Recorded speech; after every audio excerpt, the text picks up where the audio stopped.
It's a pastime, something you do. It's entertainment, something you watch. And it's a shared experience, something you talk about and read about. And that's marvelous. But you can apply those same three criteria to other things. What makes baseball special is that it's the best game that's ever been devised. It is a haunted game in which every player is measured against the ghosts of all who have gone before. Most of all, it is about time and timelessness. Speed and grace. Failure and loss. Imperishable hope. And coming home. Dancing on the ceiling, they're dancing on the floor. People everywhere coming through the door. They know there's a party going on. Doing the dancing romance all night long. I know that it's cold outside. Come on, baby, I'll keep you satisfied. All you gotta do is move. Every time you steal that groove, it ain't nothing but a party. Ain't nothing but a party. Ain't nothing but a party. Ain't nothing but a house party. Come on, baby, dig that crazy soul. I know you're gonna lose control. You can do boogaloo. Be the thing that you want to. I know it's cold outside. Come on, baby, I'll keep you satisfied. All you gotta do is move. Every time you steal that groove, it ain't nothing but a party. Ain't nothing but a party. Ain't nothing but a party. Ain't nothing but a party. Ain't nothing but a house party. Get it, come on.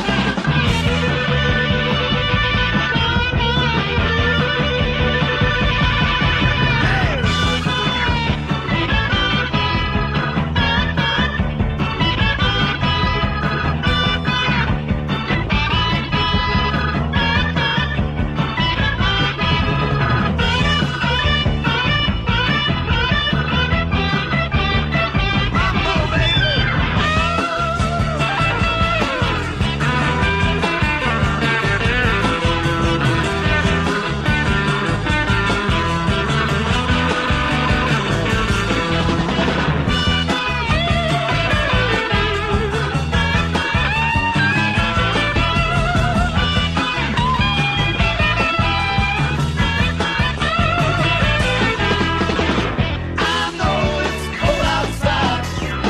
Come on, babe, I'll keep you satisfied. All you gotta do is move.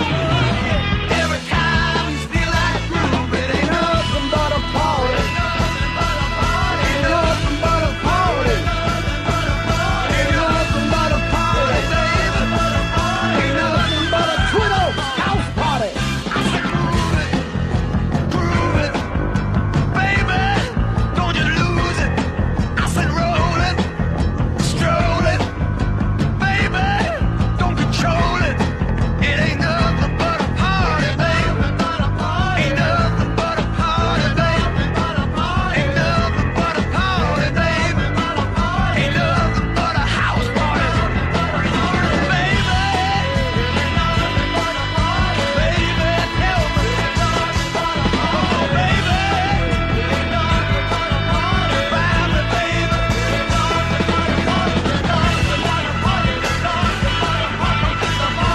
yeah, tell me about the party now. I got to know about the party.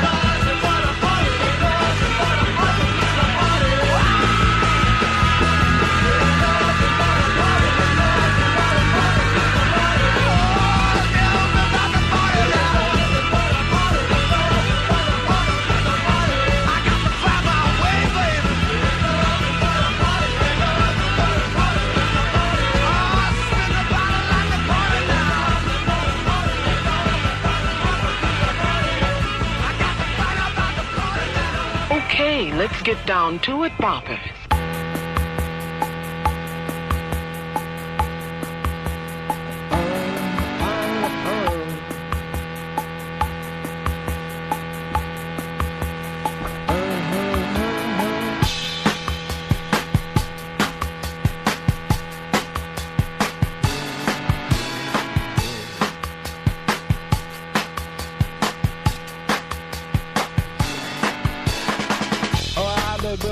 buddies.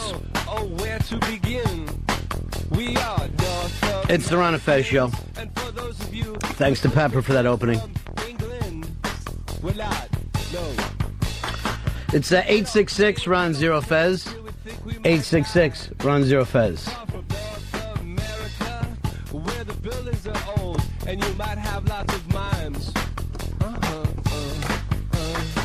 I hate the feeling when you looking at me that way.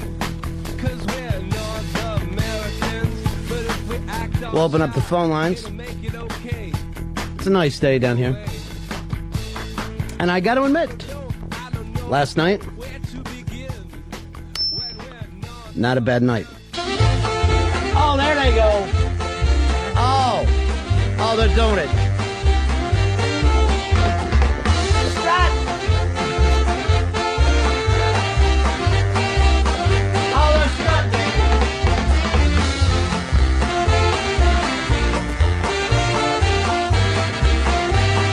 That's it. Let that strut go.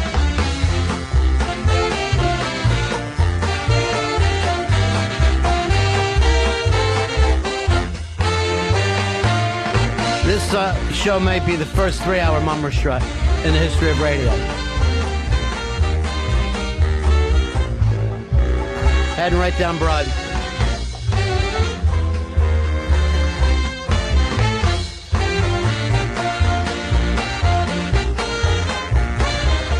All right, not a bad night. Here is Bill. Bill, you're on the Ron and Fez show. Hey, Ronnie. Hey, buddy. BAC 13978. I'll play this for you. Yeah, I got an Ichiban for you. What's your Ichiban today? The curse of Billy Penn's hat is officially dead. Do me a favor, don't jinx this. Let's just stay very, very quiet about this. I don't know what is happening. Right now, I consider everything just going on okay. Here's Victor. Victor, you're on the Ron and Fez show. Ron, got an Ichiban for you. Oh, what's your Ichiban today? God has officially forgiven Philadelphia. Do me a favor, do not jinx this. I really don't know what exactly is happening, but as of right now, everything seems to be okay. But the last thing you want to do is throw a jinx. What? Stay low. We may be past that, Ron. Stay low, brother. Here is, here's our good friend Holly from St. Pete. How are you, Holly? Oh, I had better days, Ron. Yeah, I understand, darling. It's really, but hey, they made it that far. That's what you got to say to yourself. You got to take the good out of it. I understand 100%.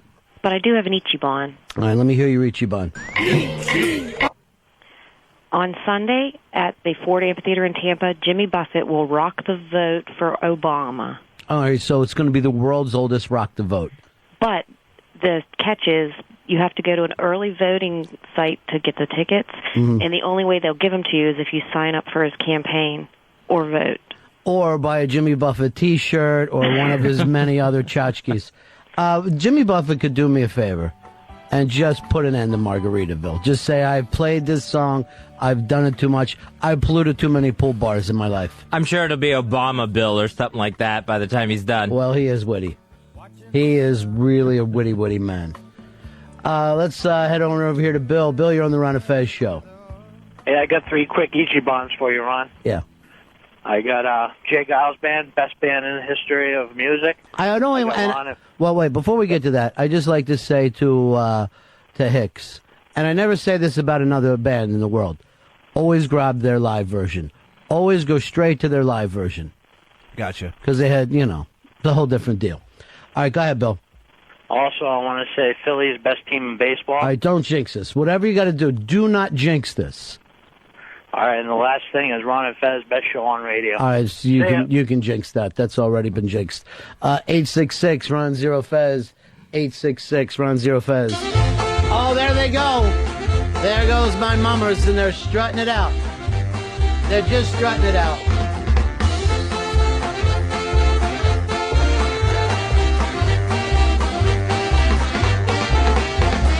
God bless them. God bless those guys. All right, stop strutting. Davi, you're on the Ron and Fez show. Hey, good for you, Ron. Yeah. I just got to say the Ichiban is definitely the crowd booing Bud Selig every time his name is mentioned or he got the mic?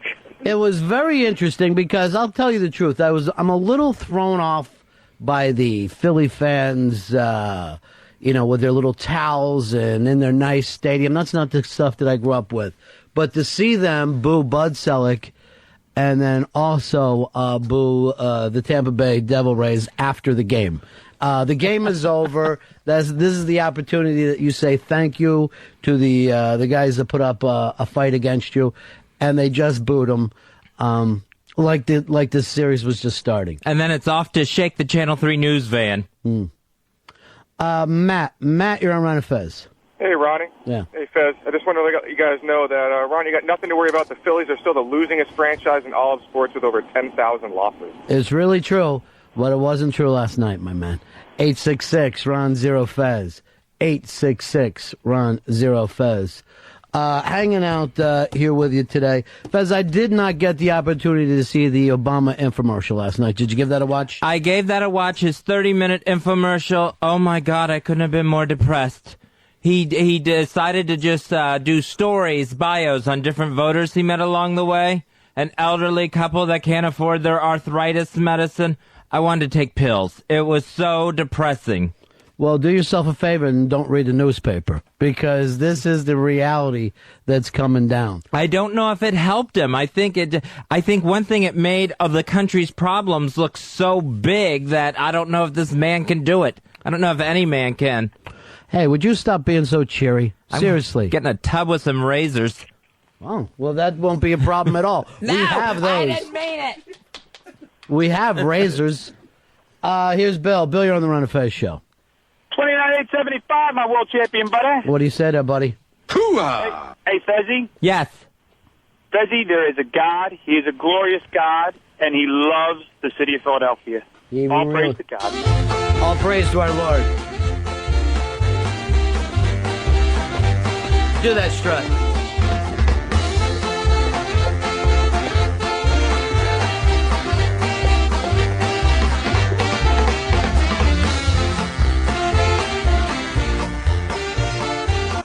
Hey, Earl, let me ask you a question. What do you think of this hideous winter gear that the guys are wearing? I kind of dug it. I thought it was really. You got to be kidding me. I mean, it's you can't help it if it's cold and it's. Yes, you know what you could do? You can act like you don't give a shit. They look like duck hunters out there. That's not baseball. We're hunting rabbits. We're hunting rabbits. You know what? I have really never gotten over the fact that stirrups don't really exist anymore. And they just wear the pants like they're in fucking sweats. And some teams just wear colored socks now, Mr. B. They eliminate the stirrups altogether. What is that about? I don't know. There's some things that are true. And baseball's the ultimate tradition sport. Yeah. And why you make them into a duck hunter or any of this garbage is beyond me. Yeah. How did you like the fact that Will Chapman just came by? You were at the game last night, Will? This is my new favorite thing. We start in the sixth inning. And we go from there. Greatest sporting event of all fucking time. Had a good time, did you, Will? I hugged so many complete strangers yesterday. I'm pretty sure I caught crabs. Yeah. It was ecstasy, and the fact that you just mentioned it a second ago, Ronnie, at the height of our revelry, we took time out to boo Bud Selig. Yeah, fuck Bud Selig and the horse he rode in on. That's the truth. Tremendous night. It was shockingly exciting. If I had any problem at all, it's watching the game and having to hear Joe Buck and not Harry Callis. I mean, to me, the thing about baseball is you got your local guys doing the game, and then you get to the playoffs, and you got to listen to a mutt like Joe Buck. The chant in the urinals throughout the evening was, fuck Joe Buck. I agree there. Completely. He was probably wandering around them. Hey, wasn't Joe Buck the name of the guy in Midnight Cowboy? Absolutely. Wasn't that Joe Buck? Just some fucking guy walking around New York blowing people. Congratulations to you, my friend. I did it all. You did it all. The jinx is gone. City of Philadelphia just blew up last night. Absolutely. Just went crazy. Absolutely. And tomorrow's going to be sick. Halloween, ticker tape parade. Yeah, it'll be. Great place for the kids. Yeah, it'll be. Yeah, sure it will be. See you, boys. And it's always a great thing to see a father and son get arrested. There's nothing really like that bonds the family. Back to back. Yeah. Oh, Jesus Christ. Well, that's the beauty of it. Once you get something off your back, what do you care about next year? You know what I mean? Just enjoy it. Just have a lot of fun. Here's Adam. Adam, you're on Ron and Fez. Hey, guys. Bud Selig announces he's going to save baseball and get in everyone's good graces by making all games now 3 innings long. I do like the 3-inning game. It's a lot of excitement. And I'll throw it out here. I know, Earl, you're a traditionalist, except for when it comes to the Duck Hats. What if we just play 3-inning games, but every night we have a triple header? So you're playing the same amount, but you're just bringing the excitement level up. It would speed up the games. It would, and every pitch would literally count. Every at-bat would mean something. How you structure the order would be crucial because you can only get your big guys up maybe once or maybe twice a game. That could be really exciting. Are you agreeing with this Joe Buck thing? Oh, Joe Buck's the worst. And Tim McCarver, Jesus Christ, you couldn't even play ball. What are you doing acting like you know anything? He played once every 5 days. That's it. And only because someone fucking held him up. His boyfriend acted like he needed to hang around the game. What a strange night. Just a strange day today. So what an odd feeling. Brian, you're on the Ron and Fez show. Ronnie B, I'm going to wash my cheesesteak from Steve's in the Great Northeast today with a Yingling and maybe a little shoe fly pie from the Reading Terminal Market. My brother, I'm going to send you a shoe fly pie because today is the day that the Phillies are the world champions, my brother. Celebrate it, soak it in. There is no curse. Willie Penn is happy as can be. Enjoy it. Smile, my brother. The 0-2 pitch. Swing and a miss. Struck him out. The Philadelphia Phillies are 2008 world champions of baseball.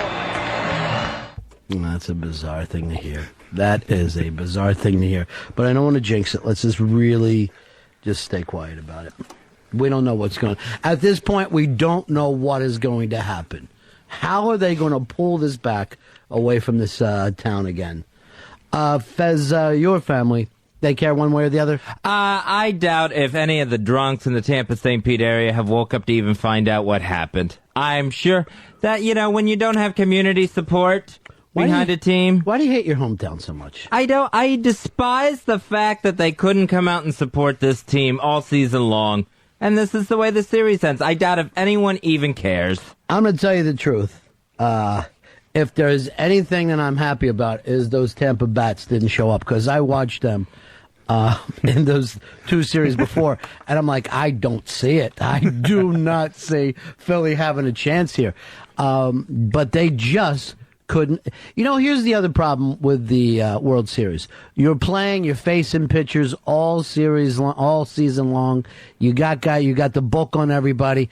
And then you show up at the series, and who the hell are these guys? We've never played them before. Nobody we know has played them. And it happens every single year. That's another reason why you really can't bet on the series. I give Philly fans 100% credit. All you had to do was chant Eva when that Longoria guy get up, and that fucked him up. They didn't invent that, did they?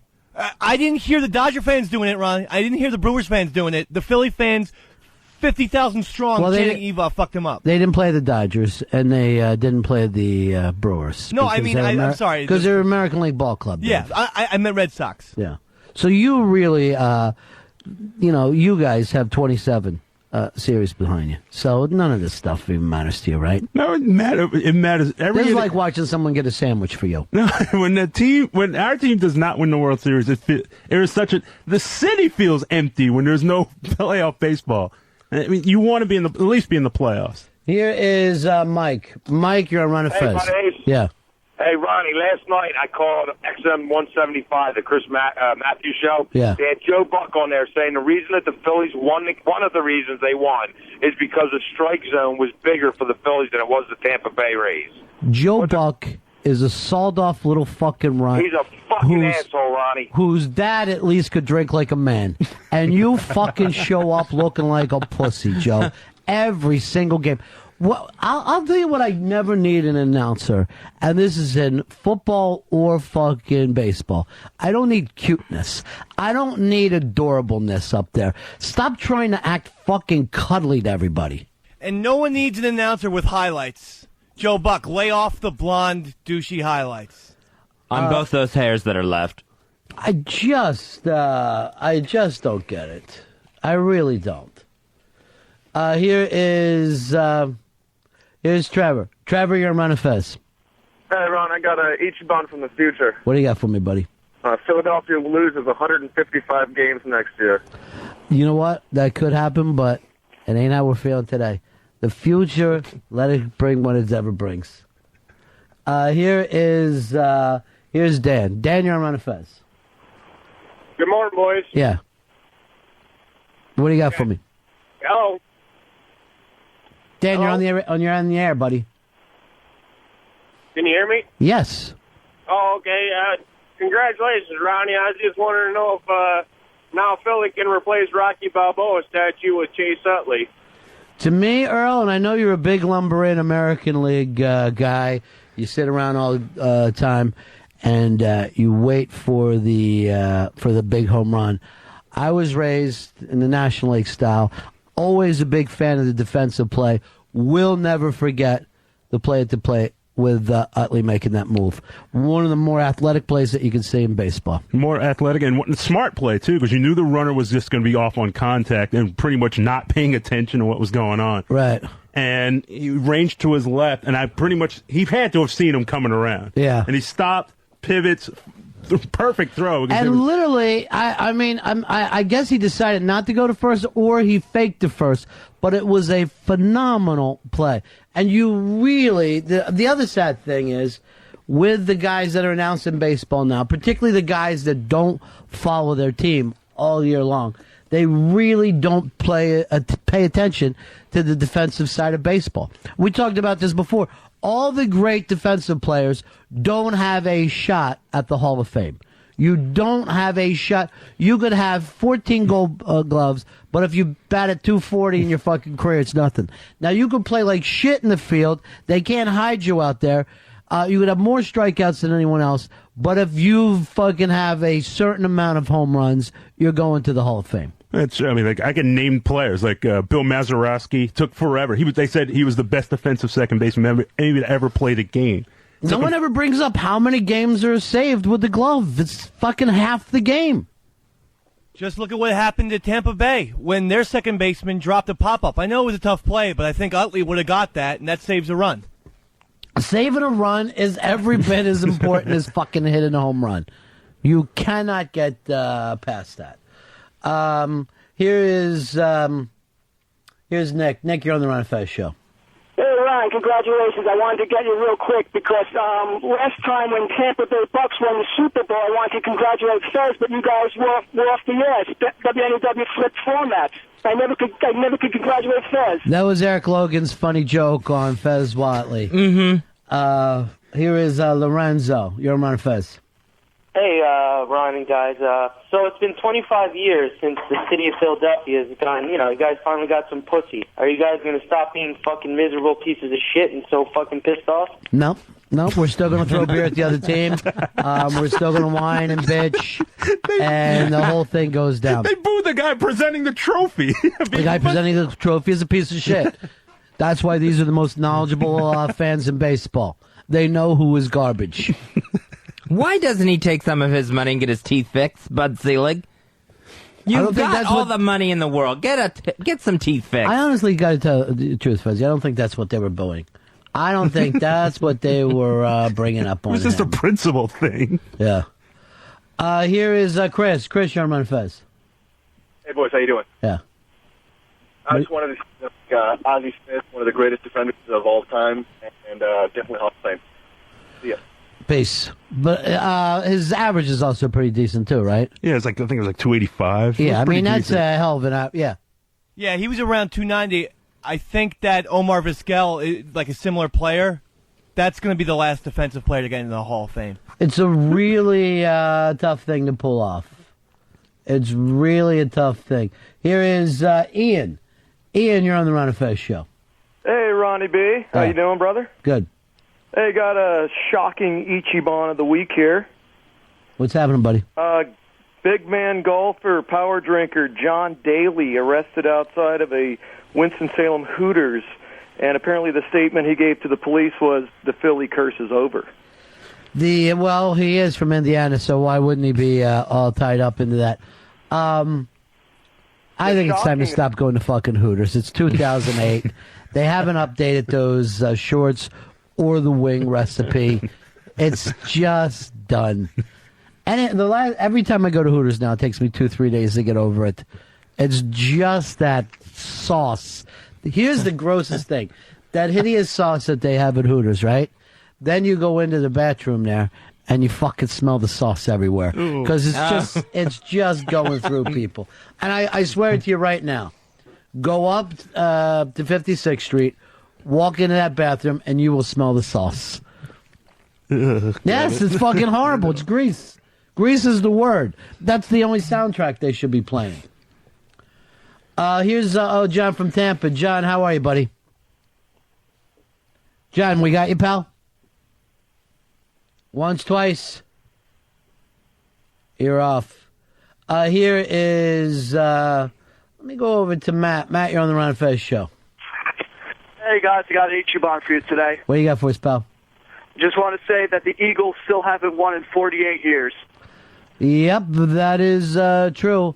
The last time was Chuck Bednarik, the great Chuck Bednarik. Was that the same season they killed Frank Gifford? He literally killed him, and they had to bring Frank Gifford back to life. I mean, you tackle someone so hard, they're paralyzed and die. Where Gifford said he can remember being paralyzed, hearing them talking about cutting his brain open, and he was like screaming, "No, please don't!" But it was all on the inside. How absolutely frightening. And it's the scariest thing that you could ever hear. When you get hit so hard that it becomes an iconic sports photo. Well, that's what they called that hit that he had on him. Was they call that the diving bell and butterfly fucking tackle, where he pinned him so hard he wanted him to become a fucking Frenchman. And when I was playing for the Tri Crusaders, and we had our banquet, and they brought Bednarik out to talk to us, right? And one of the things that he did was showed us his hands, how mangled his fingers are all broken, and then he explained the story about how he hit the Gifford that day, and that picture that you bring up, and what he was doing is standing over fucking Gifford yelling, "This game is fucking over." But he says to us kids, now we're like, we're like little kids. 'Cause I think I was like with the 75-pound team or something, right? How little you got to be on a fucking team like that? And he goes like this, and I was yelling, "This game is bleeping over." And we're all just staring back at him. And he goes like this, "So remember that next year." All right, everybody, I'm going to go sit over here, finish my capon. Here is Jason. Jason, you're on Ron and Fez. Hey, buddies. Yeah. I just wanted to suggest that instead of giving Earl the Mr. Perfect moniker, can we give that to Brad Lidge now? Here's Andy. Andy, you're on the Ron and Fez show. Marshall Warlock, please call 249. Marshall Warlock, 249. Oh, Andy sitting here working at the 84 Lumber Company today. Andy, you're on the air. You got us, buddy? Yeah, hey, Ron. Yeah. Hey, listen, man, I got an Ichiban for you. All right, hold on. Let me play this. There you go. Hey, listen, my Ichiban is more of a question. I want to know, is Oak's sports curse over, being that he rooted for the Phillies all series and they actually won? Why don't you look into this? Opie, my friends, and I'll give out a little spy report here today. Spy report. I give Opie 6 months and he's living in Philly. 6 No way, months, Ronnie. 6 months and he moves to Philly, where he is beloved. Beloved. Here is, let's head on over here to Gordon. Gordon, you're on Ron and Fez. Hey, it's actually Glenn, but first off, the Phillies might have the best middle infield in baseball right now, defensively. You know, you can feel good about it. I don't like that the Phillies are getting all this credit for breaking the curse everybody knows it was John Bon Jovi's Philadelphia Soul that did it. Philadelphia Soul and their what they like to call CYO football team, where you just play in CYO gyms around the country. That was the greatest thing of all. They won their championship, and they had a little parade down Broad Street, but they did not block off both sides of the street for their parade. They were just on their side of the street, and traffic was going the other way. If that isn't the funniest fucking parade in the histories of parade, they're like, it's not really like anything was blocked off. They just drove down a regular open street. You're parading the slow lane? Half the field, half the street. Arena football. Here is, it's our good friend Crazed. Hello, Crazed. Hey, Ronnie. Hey, Crazed. Hey, Fezzy. Hey, Crazed. I was letting you guys know with the Ichiban. I saw. He's got an itchy bond.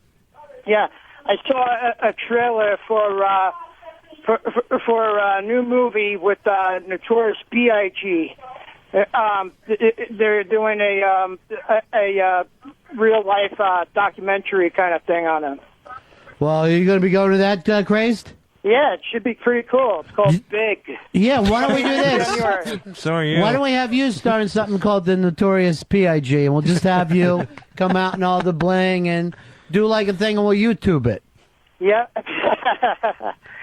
We haven't seen you in a while, Crazed. How's everything? I'm doing great. I should be coming in around Friday for Halloween, if that's all right with you guys. We would love to see you, buddy. Yeah, I'm coming in Friday, and I'm going to probably hit you guys first, and then I'm going to go to the O&A party. Busy Friday for Crazed. All right, dress up and see if we recognize you. You're going to be a crazy one for the Notorious P.I.G. Thanks, buddy. Peace. Peace. There he is. Rich, you're on Ron and Fez. Hello? Yeah, what do you got for us, buddy? I got a few Ichiban for you, boys. What's that? Chicago Cubs 09 World Champs. God bless you, pal. God bless you. Keep on dreaming. Actually, it's really been a good decade for teams that hadn't won in a real long time. Yeah. It started with the Red Sox. Yeah, well, Angels, right? Yeah, Angels in 2002. Angels, went a Red long Sox, time. White Sox, it had been forever. White Sox. It was and like now Phils. Here is, let's go on over to Bob. Bob, you're on Ron and Fez. Ronnie, I got an Ichiban for you, brother. What do you got, pal? Juno's Steakhouse in the middle of Philadelphia. Buy one, get one free today. Can I tell you something? I would, even with that, if they were giving it out free, I'd walk across the street to Pets. What are you going to do, brother? That's I'm not where going it's to fucking coming from. lie to you about that. I hear you. I don't even want to wipe my ass with a Geno steak. I don't want anybody to take that personal on such a wonderful day. Because it is. It's the day that we should all be together.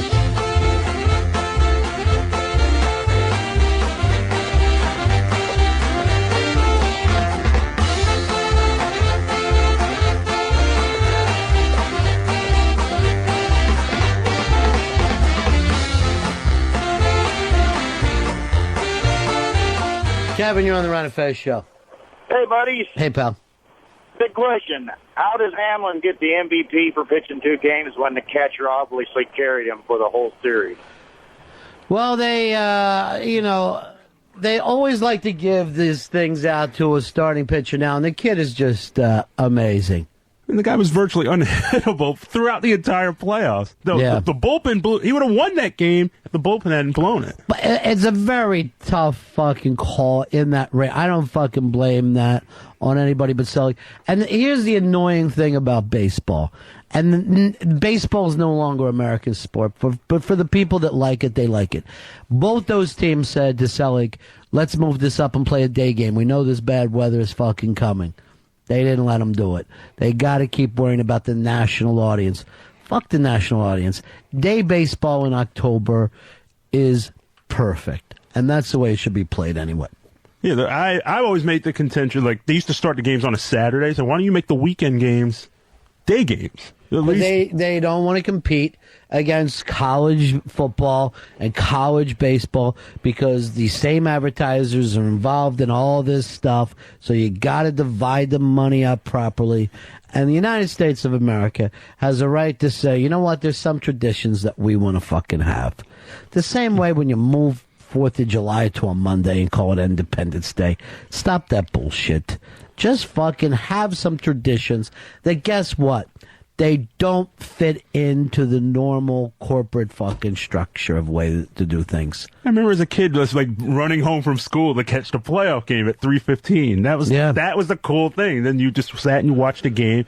Why can't we just have? I mean, the game is designed to be played in the daytime. It's a daytime game, and it's no longer the big national game. I don't give a shit every year when they try to tell us that fewer people are watching the World Series. You look at the people at those games, they're having the time of their life. You're watching this thing, and obviously 99% of why I was watching that game last night and feeling sick to my stomach was for my old man, a guy who grew up spent his whole life a baseball fan. And those are the guys that need to be serviced. And I know you feel the same way. Dave is another kid that was, taken to the ballpark when you're younger. It really is about those feelings. You know what I mean? Yeah. And that's where the tradition should come in. I was watching that game last night, and I was literally going, let himself have this. I wasn't saying for those kids. I was saying give it to this guy who's now in his 80s and has been a Phillies fan his entire life, watching every game. When I think about baseball and I look at that team, I think of my father. That's some of the greatest memories I've had in my life is being with my dad at the ball game. I literally can remember first game I ever went to in my entire life. And with my two uncles, remember the first time I ever walked into a baseball stadium.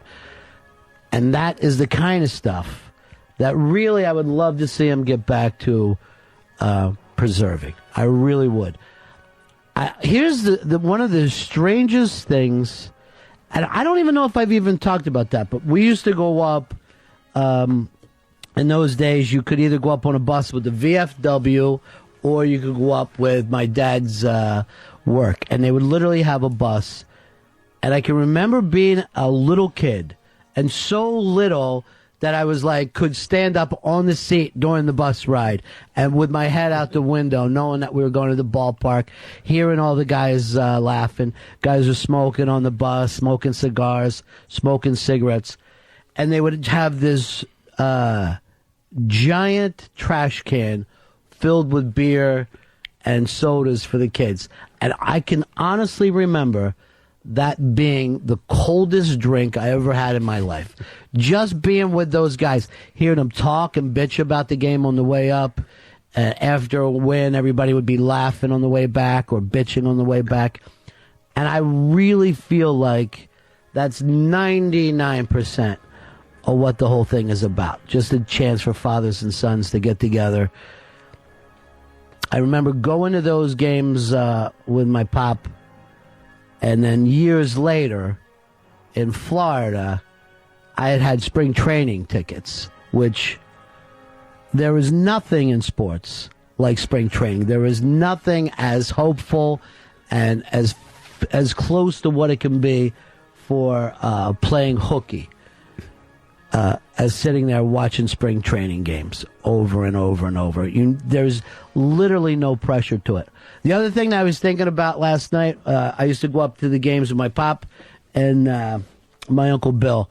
And my Uncle Bill was like an old guy at the time. He used to, every game he had this fake radio that was it looked like he was carrying an old-fashioned radio, but it was really hollowed out, and he always had a flask in there, and he would pull the flask out like, where'd this come from? Every single game, he would act like the greatest thing he ever did was to pull that thing out, look around, take a pull off of it, and pass it around. And he was a real baseball guy.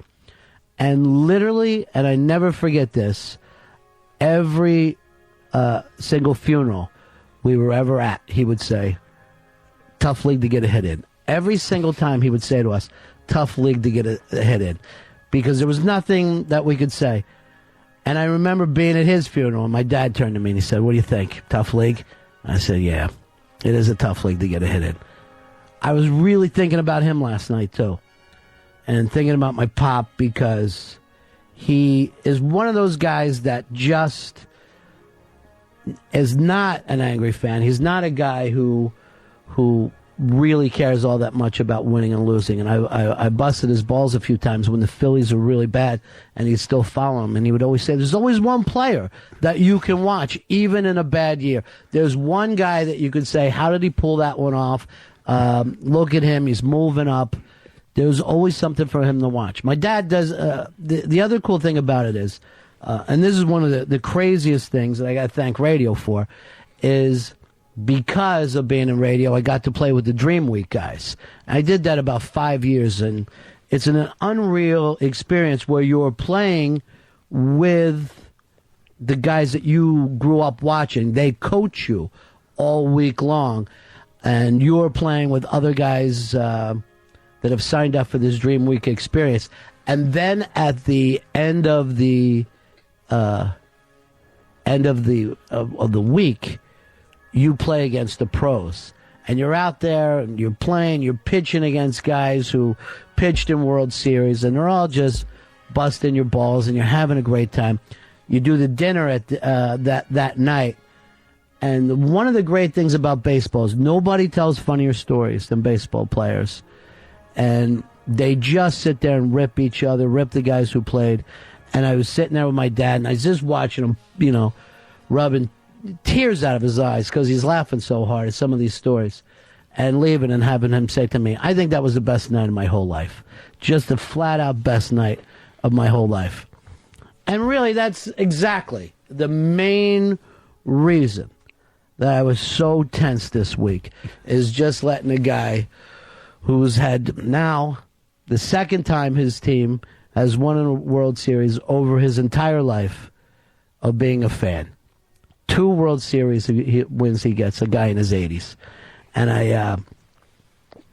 the other thing about baseball, and I know all the other guys know this too, is that it always does give you something to discuss with your dad on times that you and your dad aren't getting along. I went through my teen years. I left the first time I hit the road. I was 17.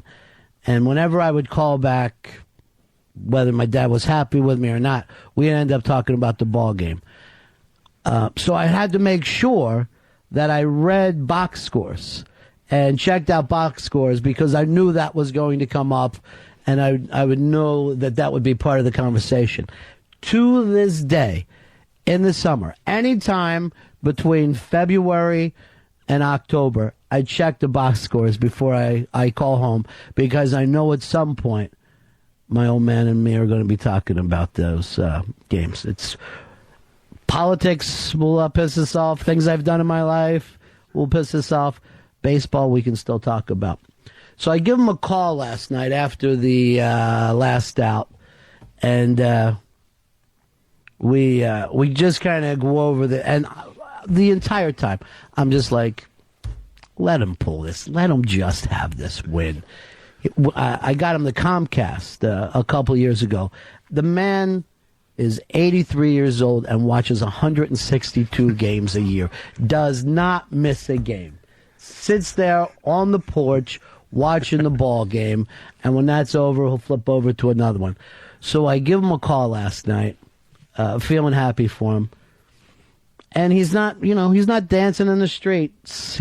We go over the game. We talked about Utley. We talked about the pitching. We talked about where this season could have went wrong, because he says to me, he goes, in September, we're 3.5 games behind the Mets. I thought that was the end of it. There was no way to get in. And it was a really great thing for me, for the main reason, to have a guy who's 83 years old say to you, that was a really good year, huh? That was a really good year. I would really hope for everybody that you could say to yourself when you're 83 years old, that was a good year. And I would hope for anybody listening too, to have the experience to have your dad still with you when he's 83 years old. And I'm say that was a really good year. And my Uncle Bill is right. It's a tough league to get a hit in. But every once in a while, you get a hold of the ball and you fucking ride it out. It's a Ron and Fez show. Ron Bennington, Fez Watley, shoot that shit to the sky. Okay, you said fair fight. What do you mean by that? As provided by the law. Thunderdome. 2 men, hand to hand. No jury, no appeal, no parole. 2 men enter, 1 man leaves. Weapons? Anything's possible. Chance decides. Thunderdome. How do I get in there? That's easy. Pick a fight. Then I pick McCain. Well, then I pick Obama. Looks like the two of you will square off in Ron and Fez's Presidential Thunderdome awaits. This Tuesday, November 4th, 7 to midnight. XM 202, Sirius 197. Fight to the death. Thunderdome, eh? 2 men enter, 1 man leaves.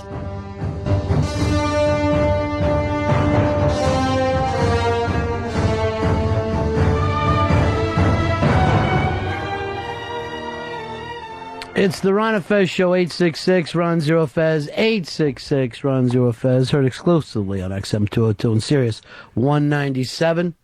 And of course, if you want to email us, it's ronandfez at AOL.com, ronandfez at AOL.com. Next Tuesday night, we will be live, bringing you in the election returns. I'm watching the polling over the next last couple days. And as I've been trying to tell Earl, the entire time, it always seems like it tightens up right at the end. No matter who's running against who, it becomes so nerve-wracking towards the end, and it's going to be a lot tighter than it's been the last month or so, Earl. Yeah, it went from he was up 14 points. I think the latest polls had him up no fewer than 4 points, which is not a big lead at all. Well, you start to get into that margin of error that they talk about. Well, 4 points is still a hell of a lead, but who believes in the polls? I've never believed in the damn things. How do you go from last week, he could not, from a polling standpoint, peaked. 14 points is That's the problem. It's when you peak. And how do you, what did he do in those last 7 days that made, almost I think people have a a tendency as you get closer to the election, you go back to what you were. You know what I mean? And we are a country of almost 50-50 Republicans and Democrats right now, and it's probably going to be somewhat close to that. So to be a really good politician for your party, the really great ones are only going to add a couple of points to that race, no matter who they throw up there. If the Republicans had Fez and the Democrats had Earl, I still think it would probably come up around 50-50. But I think also, you think there's a percentage of people who will change their mind from week to week? Yes, but at the end, I think they have a tendency to go back to what they were. And what they know. And what they know, and what they value. And it should be very, very interesting, though. I can't wait. Next Tuesday night, we will see Earl on either the best day of his life or the worst day of his life. Either way, entertaining radio. Just watching you either suffer or do the mummer strut. There's no way at this point we know what's going to happen. I still think you got to look at Obama as being the clear front runner. Last night I thought he wasted money, though. I just don't see the value, and nobody's even talking about it today. It's not a real big thing on the news. But look at the state of Florida. Everyone talks about the apathy of the American people, and the lines are now weeks before the actual voting day. It's got to make you feel somewhat good about the Republic. Yeah, and the whole idea of this notion, and I'm just really excited. Here in New York, Mayor Bloomberg was complaining about how the Board of Elections is not prepared. They're expecting almost nearly 1 million people to vote in New York City alone, and they're not prepared. And now they're not prepared for it, and they're going to expect overcrowding. I'm happy. I think it's good for us to have people just involved. Period, one way or the other. I think it's great. Look, people are going to be standing out in line for Led Zeppelin tickets. Why can't you do it to vote? What's fucking more important? By the way, Zeppelin said they're going out on tour with or without Plant. Guess what, dude? You are not. You are not going out there calling yourself Led Zeppelin without John Bonham and Robert Plant. I mean, I think it's the greatest bluff job ever because because Plant was like, I don't want to do it. I'm past that. I think it's going to freak him out. I was like, wait a minute, they're going out without me? Because, Plant and Page, it's like Jagger Richards. You can't do one without the other, you know what I mean? And I don't even call it Led Zeppelin if you go out with Plant. It's a joke. Joel, you're on Ron and Fez. Joel, go ahead, buddy. Hey. Yeah. You guys are fixating on the popular vote. That doesn't really mean too much. You got to look at the red state, blue state thing. Absolutely. I was watching Karl Rove last night, and Obama's totally dominating where it counts. As much as I think it's going to be a disaster for our nation, Obama, I got to tell you, I got to confess that the man has run strategically an excellent campaign. But, if you kind of like politics as a sport, most of us who hang out on the show, we do enjoy the sport of politics. The main thing that he did well was letting McCain punch himself out a few times. The thing that I would have liked to seen more, which I kind of miss, is those big major speeches. He hasn't given one of those kind of historic speeches in some time. And I think that maybe will be the thing that would make him most effective as a president. If he's the type of guy that can rally people during the rough times. Whether you believe it or not, Reagan had that ability. We talk FDR had that ability. John Kennedy was a great speaker. So it's the one thing that I can possibly say I think that he's going to be really, really good at. Now, Jon Stewart, he was on with Jon Stewart last night, and Jon Stewart brought up, why do you now want to back out of it when you see what is happening to the country? And he was laughing, but he said, this is what you want when you're a president. You want to go in with all the challenges and make your mark. So he's already looking at where Barack Obama fits into history, which is the cockiest thing I've ever heard of in my life. It's a set of balls. But, we were talking about baseball before. On all the teams that you played on and the real pressure thing, there was always one kid who would be like, let me have the bat. I should be, put me up bottom of the fucking ninth, 2 outs. I'm the guy that should be up there. So that really is cocky of him, but maybe that's the thing that'll work for him. Here's Mike. Mike, you're on Ron and Fez. Hey, I called bullshit on the Iraq War as soon as we started it, or before we started it. So I went down and as a volunteer campaign for Kerry in 2004. Mm-hmm. And this time around, I'm working as a volunteer a couple nights a week for Obama.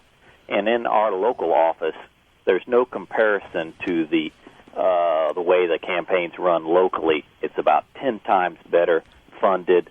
They run a really tight ship. Obama's crew does. And so... Yeah, but let me ask you this. How much of that credit do you give to Howard Dean? Because everybody was bitching about Howard Dean, and Howard Dean is the one who said, we'll run a 50-state race. And everybody thought that he was insane. But now, John McCain, in these last days, finds himself on the defense, going out making speeches in traditional red states instead of some blue states that he can switch. So a big part of that, I think, is Howard Dean. Well, they're definitely making McCain spend his money where he does not want to spend it. He may have to start spending it in Arizona, his own home state. Well, they come out and keep you on task and keep you fired up, and there's at least 10 times as many volunteers down there. So if Obama wins, I think he worked for it. Well, I will give the guy this. He had to beat the Clinton brothers, which I did not think there was a snowball's chance in hell. I really thought the Clinton brothers know how to win races. But there he is, standing here at the end. He absolutely outworked Well, him. he definitely shocked the hell out of him. If they would have taken him more seriously, I think they would have beat him. But they did not see Iowa coming. And by the time that they got back up off the ground from that, it was already a little bit too late. But they fought tooth and nail knowing this is bullshit. He cannot beat us. John, you're on Ron and Fez. Hey, how you doing today, buddy? Yeah. First of all, congrats on last night, Ronnie B. It was a great moment. Thanks, brother. And number two, we were watching the Obama vignette last night, and I don't know, maybe I'm crazy, but did you notice that 99% of the time it was showing him glad-handing the elderly white and white people, almost like, look at me, I really do like white people and I can interact with them? Am I crazy? Well, yeah, I mean, don't think that that is, like, superficial. The elderly white vote is gigantic. We talk about, special interest groups. There is no group more powerful in this country than the AARP because 100% of their people get out and vote. And Bush, the guy who's so against socialism, made all kinds of deals to buy their medicine and all kinds of shit that don't work for everybody. But they get out and vote. If you have a group that goes out and votes, both parties will kiss your ass. They will kiss your ass. So last night, Obama was like, look, don't I look like the nice man who's hired to come in here and change your bedpan for you? Look at me. I'm going to be here taking care of you. You're my best friend. Here's Wally. Wally, you're on the Ron and Fez show. Hey, I got an Ichiban for you, Ron. What do you got, pal? The Obama campaign is offering the Los Angeles Times millions of dollars to keep the PLO terrorist tape under wraps. And why would we believe this, Wally? It's all over the internet. And Oh, okay. Oh, all over. and they say the tape would basically ruin Obama's chances at the And presidency. Wally, he's an Arab. He's an Arab. No, No? he's not. He's a good and decent man. He's an Arab. No. No, he's not. No, he's a good man from a good family. And Arabs aren't good men from good families. We just disagree. By the way, I think you're stretching with that good family thing. I'm not sure we could ever prove the man came from a good family. Dad. And his mother was a lover. Hey. What? A music lover. Oh, I thought you meant Never. something else. Never, Earl. Never. And you don't think if there's that tape that tape would be all over the place right now? Of course. How much would the LA paper make off of that? They're offering millions to keep this under wrap. Hey, Mongo, what do you got, buddy? Hey, congrats on Philly there, Ron. Thanks. I think that the worst thing about this last week, the reason why the polls get so much closer, is that there's so much mudslinging going on. The person that's down the most, which now is McCain, is throwing so many underhanded shots that it, for the undecided voters, it really brings them a lot closer for the people. I mean, how can you be at this point and not make up your mind? You got to be one of the real stupids. You have to be as dumb as you possibly. And I think I saw that Sherry on The View saying she was still looking things over. Why are you lying? By the way, this was in the paper, and I never heard it talked about before. But Whoopi said that Elizabeth Hasselbeck gets the most death threats of anybody else on The View. I'm sure there's a big thank you from the Hasselbecks to Whoopi Goldberg for saying this. Well, I didn't know anyone got death threats like that. No, the way Whoopi said it, it sounds like they all get death threats, but Hasselbeck gets the most by far. The anti-fan mail. Like she's the most hated person on television. She may be the most. I understand, the core audience doesn't like her. She is playing the Combs part on there. But death threats for somebody who watches daytime TV? I don't even believe it. I don't know why you would want to kill somebody who was on daytime TV. Dan, you're on the Ron and Fez show. Yeah, Ronnie, that Palestinian story has come out like 6 months ago. It's old and untrue, and even McCain's handler says that they put it out there just because they have nothing else.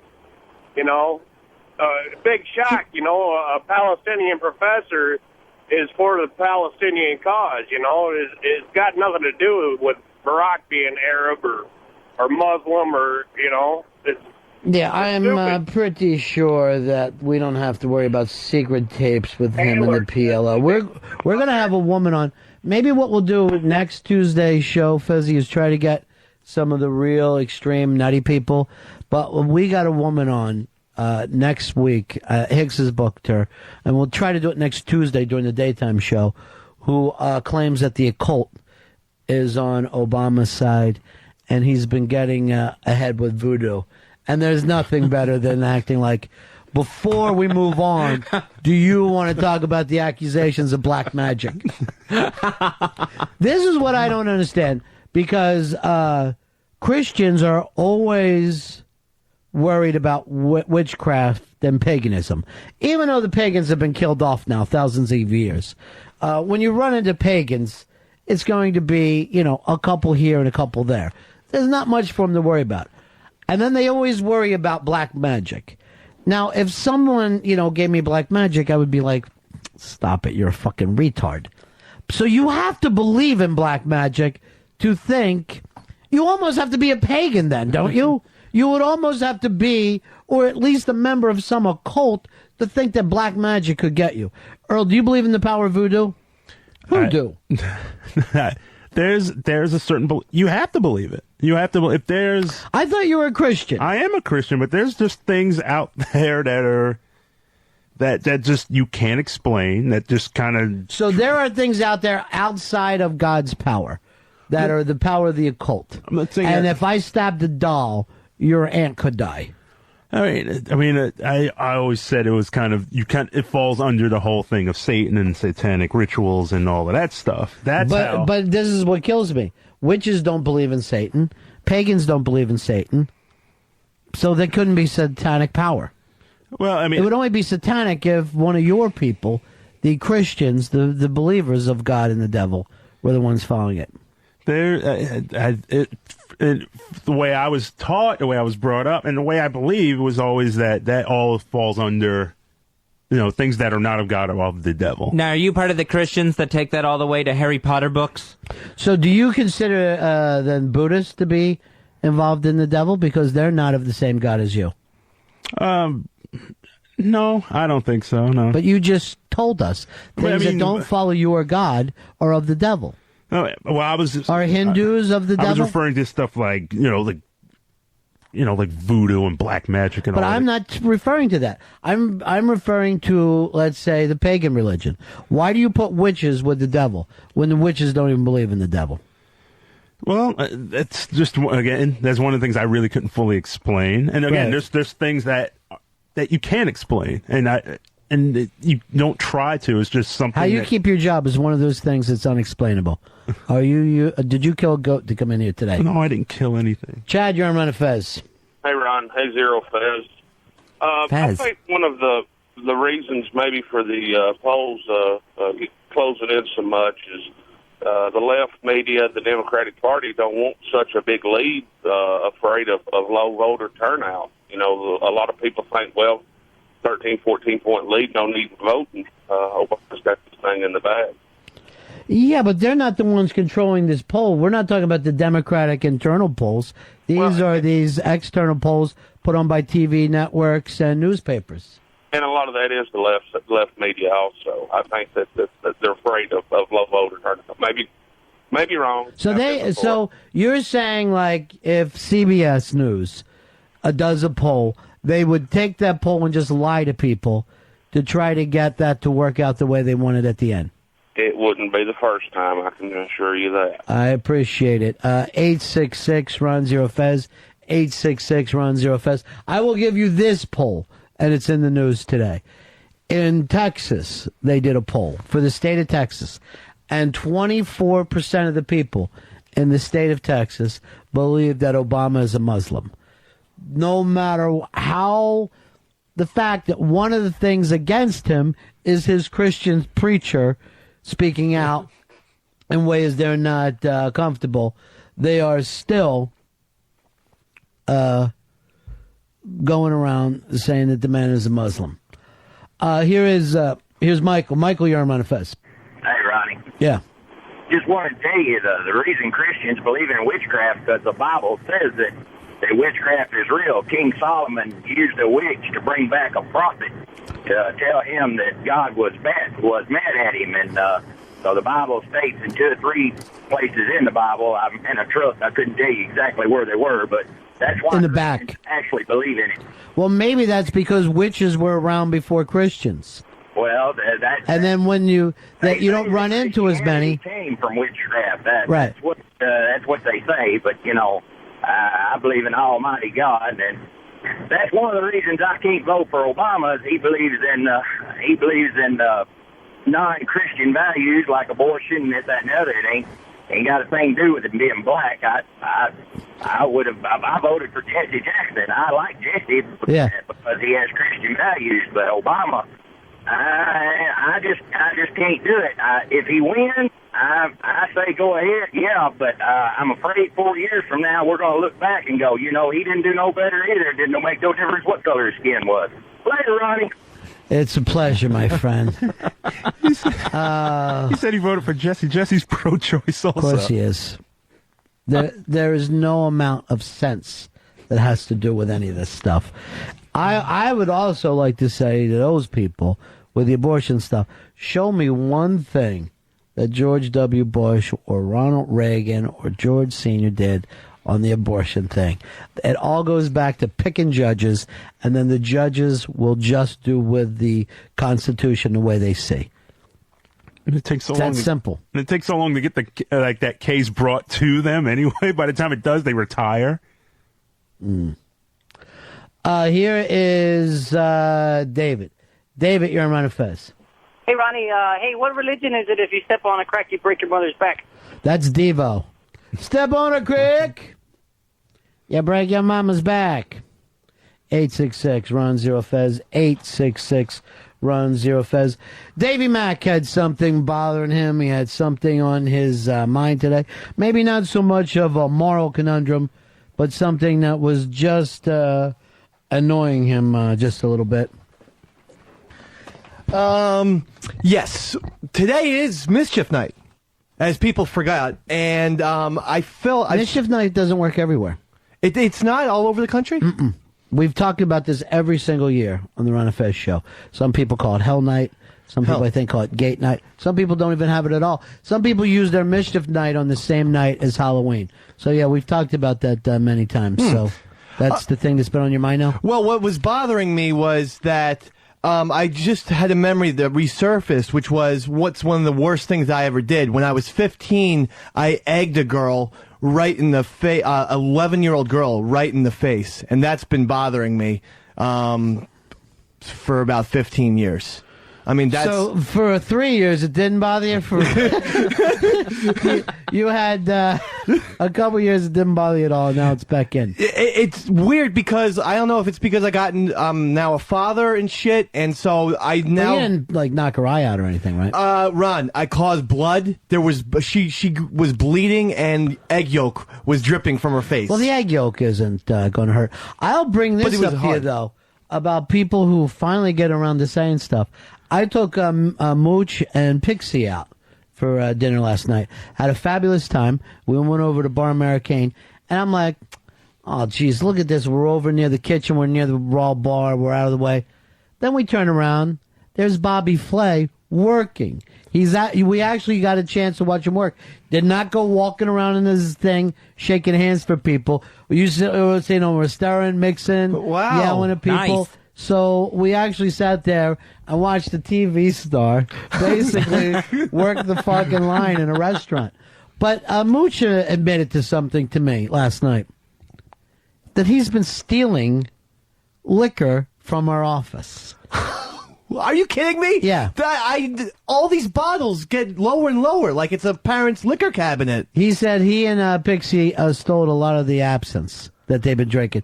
So I said, Mooch, how can you do that? He goes, my main reason is that you don't drink, Ron. And so I don't feel like I'm stealing from you.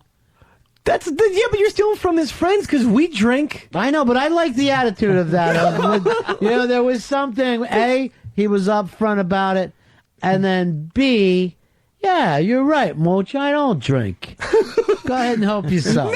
I would have sworn it was Eastside Dave stealing the booze. You knew booze was disappearing? Well, I knew anytime we went for a bottle, it was always considerably lower than when we left it. All right, hold on. You got Eastside Dave, who's an alcoholic. Hicks, who's a raging alcoholic, who's been caught in here during the high society fucking shows. We've had refrigerators of beer missing, bottles of booze, and there'd be cigarette butts on the ground. They don't even try to clean up after themselves. Yeah, I mean, I have sampled from the bottles, every so often. But so you don't see that as stealing? No, because, I mean, like, I'll drink a little bit, but most of the time I've had the liquor, it's been, like, on the air when we've allowed me to drink. And I save it for those special moments, like a birthday that's coming up, or something. When my grandmother passed away, you allowed me to have some cocktails, so that's why we have the liquor there. And if you steal it, then we're not going to have it when we need it. That's my problem with Mooch. Here is Scott. Scott, you're on Ron and Fez. Hey, guys. Yeah. AOL has been running a poll every week, a Friday to Friday poll for the last 3 or 4 weeks on the presidential election, and McCain has won that poll every week. And this one, which started last Friday, currently has Obama only winning in the District of Columbia and McCain winning everything else, with about 120,000 people voting on it.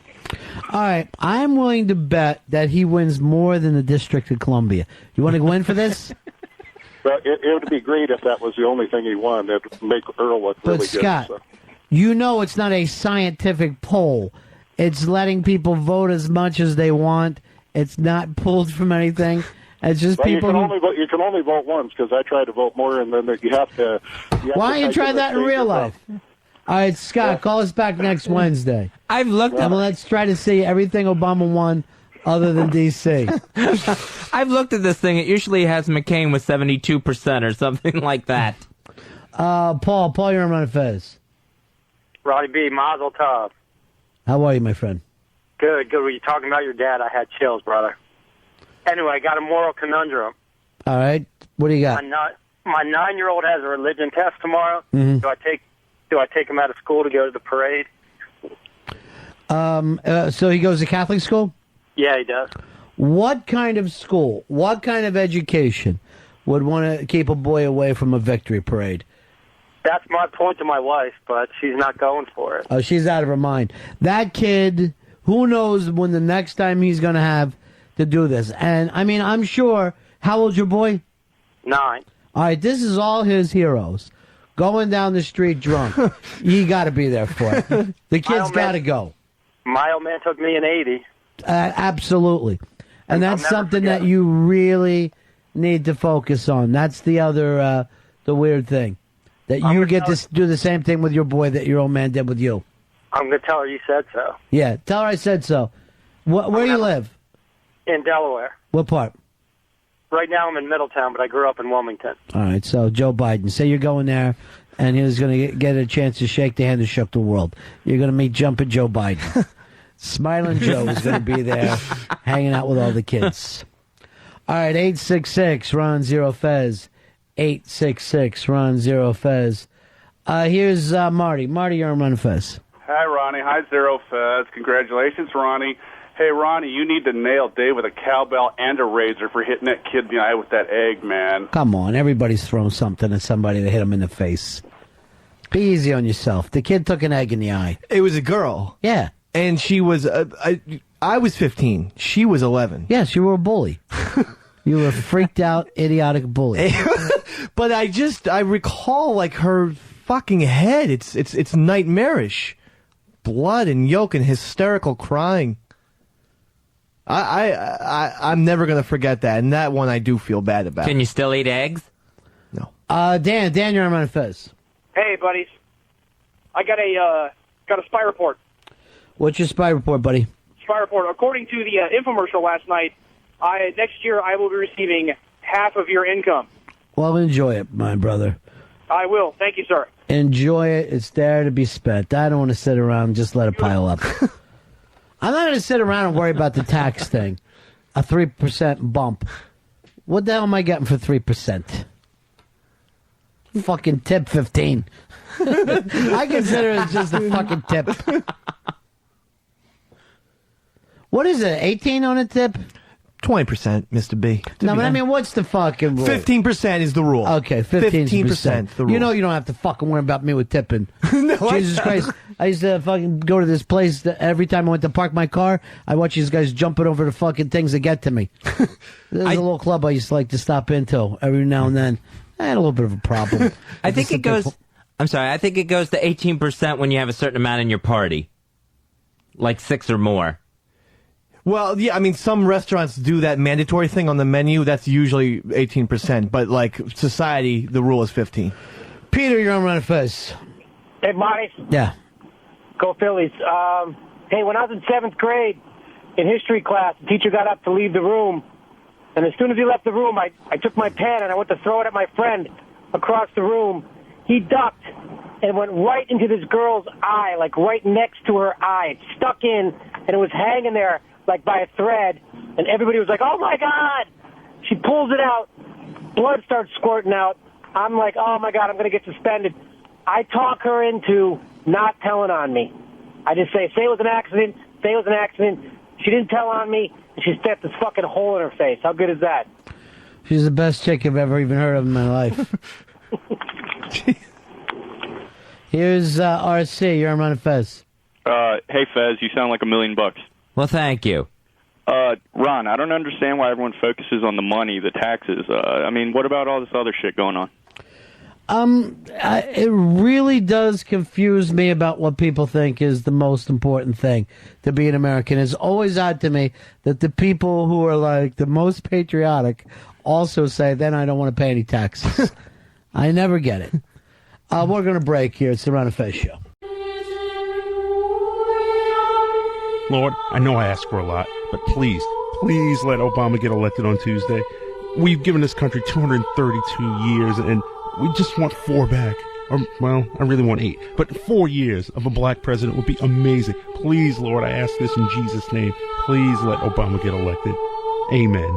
Tune in this Tuesday, November 4th at 7 p.m. for Ron and Fez's Presidential Thunderdome 08. 2 men enter, 1 man leaves, where one of 2 things will happen. It will either be the happiest day in Earl Douglas's life, or once again, he will be crushed beyond belief. So tune in this Tuesday, November 4th at 7 p.m. Holy, holy, holy, holy, holy, holy, holy, holy, holy, holy. So let's get going. There's no other choice. God willing, we will prevail in peace and freedom from fear, and in true health through the purity and essence of our natural fluids. We're still trying to figure out the meaning of that last phrase. There's nothing to figure out, General Turgis. This man is obviously a psychotic.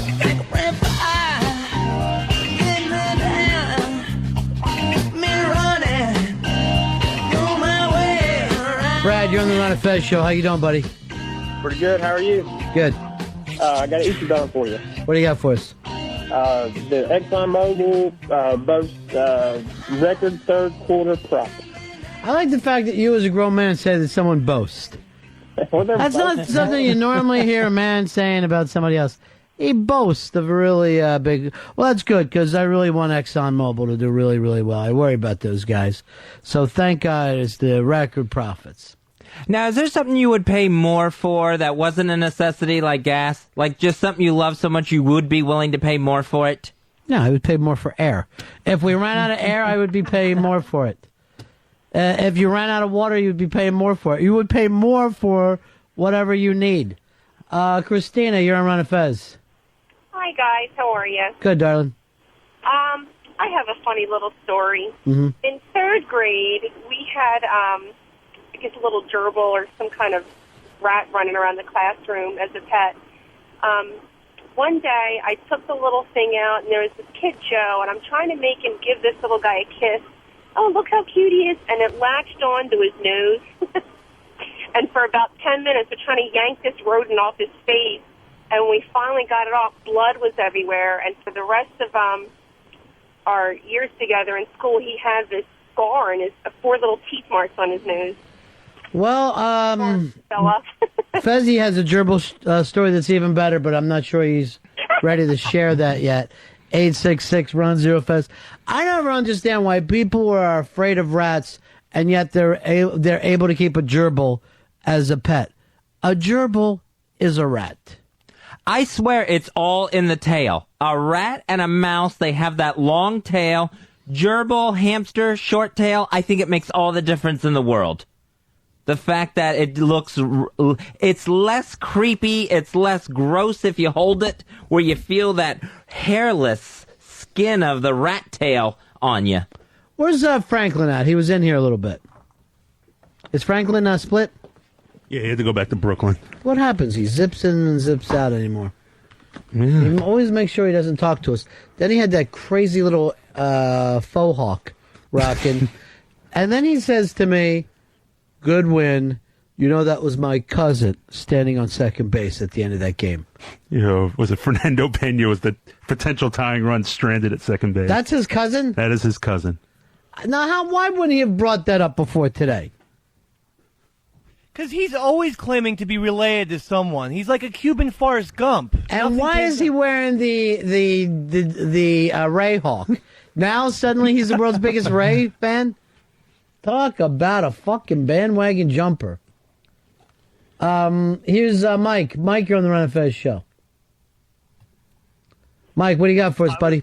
And why not, from yesterday's discussions voting on the computer, why not just use absentee ballots and skip all the lines and everything else? Well, apparently it doesn't really seem to help him in Florida. Why do they still have lines down there? If you vote like that, why can't you just drop it off in the mail or something?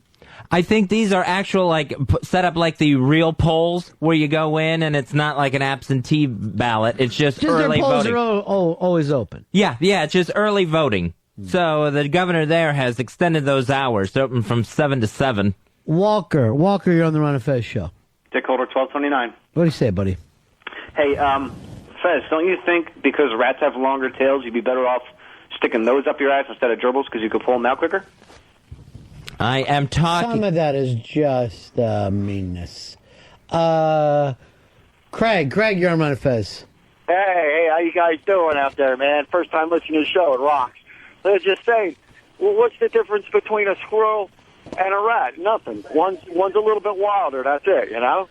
Everybody loves the squirrels. Oh, I got to feed them the little peanuts. You know, I've actually had squirrels get in the house, too. A squirrel will get into your attic and chew around in your attic just like a rat will. There's no difference at all.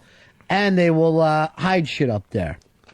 They will hide disgusting stuff in your attic the entire time. Here's Tom. Tom, you're on the Ron and Fez show. How are you, buddy? Funny. Hi, Fez. Love you guys. Funny show. When I was growing up, I had pet rats, and in school they had gerbils, and by far the rats were much superior pets than the gerbils. The gerbils always bit. The rats never bit. Well, a gerbil and a hamster, I don't know which is one, smart. but one of them, you got to remove the babies as soon as they have them or they'll eat them. Now, that's the fucking filthiest thing known to nature. Just to sit there and eat your own babies. That happened to me with my pet hamster. Ate like 5 babies. Got in there and just... And did the hamster do it or did you, Fez? I did not eat hamster babies. Fezzy? I licked one. We get emails, so we'll read a couple. And now, Ron and Fez, the show of the future, brings you... Electronic mail. Mail sent electronically. All right, here's some emails. You can always email us at ronandfez@AOL.com. This is a gentleman who writes this. I have a moral conundrum. There are certain circumstances that I don't think can be overcome, but here it is. I am in love with this woman. She loves me as well, but she's in a relationship. She's quite a few years younger than I am, but she is legal age. Years ago, I was involved with a family member of hers. We ended up married and had kids together. So she is a former in-law. What should I do? Should I attempt to have a more solid relationship with her or continue to be the creepy friend who's not fooling anyone? Oh, and I live in the South, and please don't use my name. What does he need to do on this one, Fezzi? He needs to walk away. He's got to find other dating pools than this one family. There's got to be someone else for him to go out with. You couldn't have been more wrong when you said that to Mr. Woody Allen. Woody Allen, and I saw him just the other day. Everybody was mad at him, but there he is after all this time, walking down the street with Sun Yi. They looked as happy could be. Earl, where are you on this one? I mean, you got to go with what your heart is feeling. If you have true feelings, and if there's any chance that she has them, follow them. They're not related anymore by marriage. Why not? And yeah, being related by marriage is also not related. Eastside Dave, where are you on this? As they say, love means never having to say you're sorry. The guy shouldn't apologize for his passion. This is who he's into. But that was just taken from a novel. And in that fucking novel, they did say to each other, I'm sorry. So I don't understand why they even say that. Well, it was on the movie poster. But, I mean, the thing is, this guy is into her. Fuck it. It's true romance. I think he did fuck it. I honestly think that he did, yeah. I have the feeling the one that he's with now just looks like a younger version of the one that he married. But again, what is he doing anything legally wrong? No, he's not doing anything legally wrong. So where's the wrongness for you? Because he's creeping out this family. He has left one member of the family to go for a younger one. It's like he's trying to make his way through all of this. He'll get to grandma eventually. But why do you know, you're not going out with the whole family. You're going out with that person. And if that person wants to be with you, are you telling me you wouldn't be with a person if their family or your family wasn't happy with it? I would I think this is a little different, but I would be with that person. Right. Well, what makes this different? So the family isn't happy. What's that got to do between the two of you? They're down there in some bumfuck southern town with no air conditioning, probably flies landing on them the whole time. Occasionally, and like he says, I was involved with a woman and ended up married to her. So it really doesn't sound like he wanted to be involved in this. All right, let's keep this one going. This is one for you, Fezzi. An email that says, I was watching the WWE pay-per-view and thinking longingly of Fez. I have a question I would love to hear Fez's take on. What, in your mind, was the greatest era of pro wrestling? I think the greatest era of pro wrestling is the 80s, probably the early 80s, where you had the rise of the Four Horsemen in one league, and you had Hulkamania riding in the other. So I think you really have to go to the 80s there. Probably the best personalities that we've had. Definitely not the 90s or now when it comes to personalities. I think we had the best characters. I couldn't disagree more.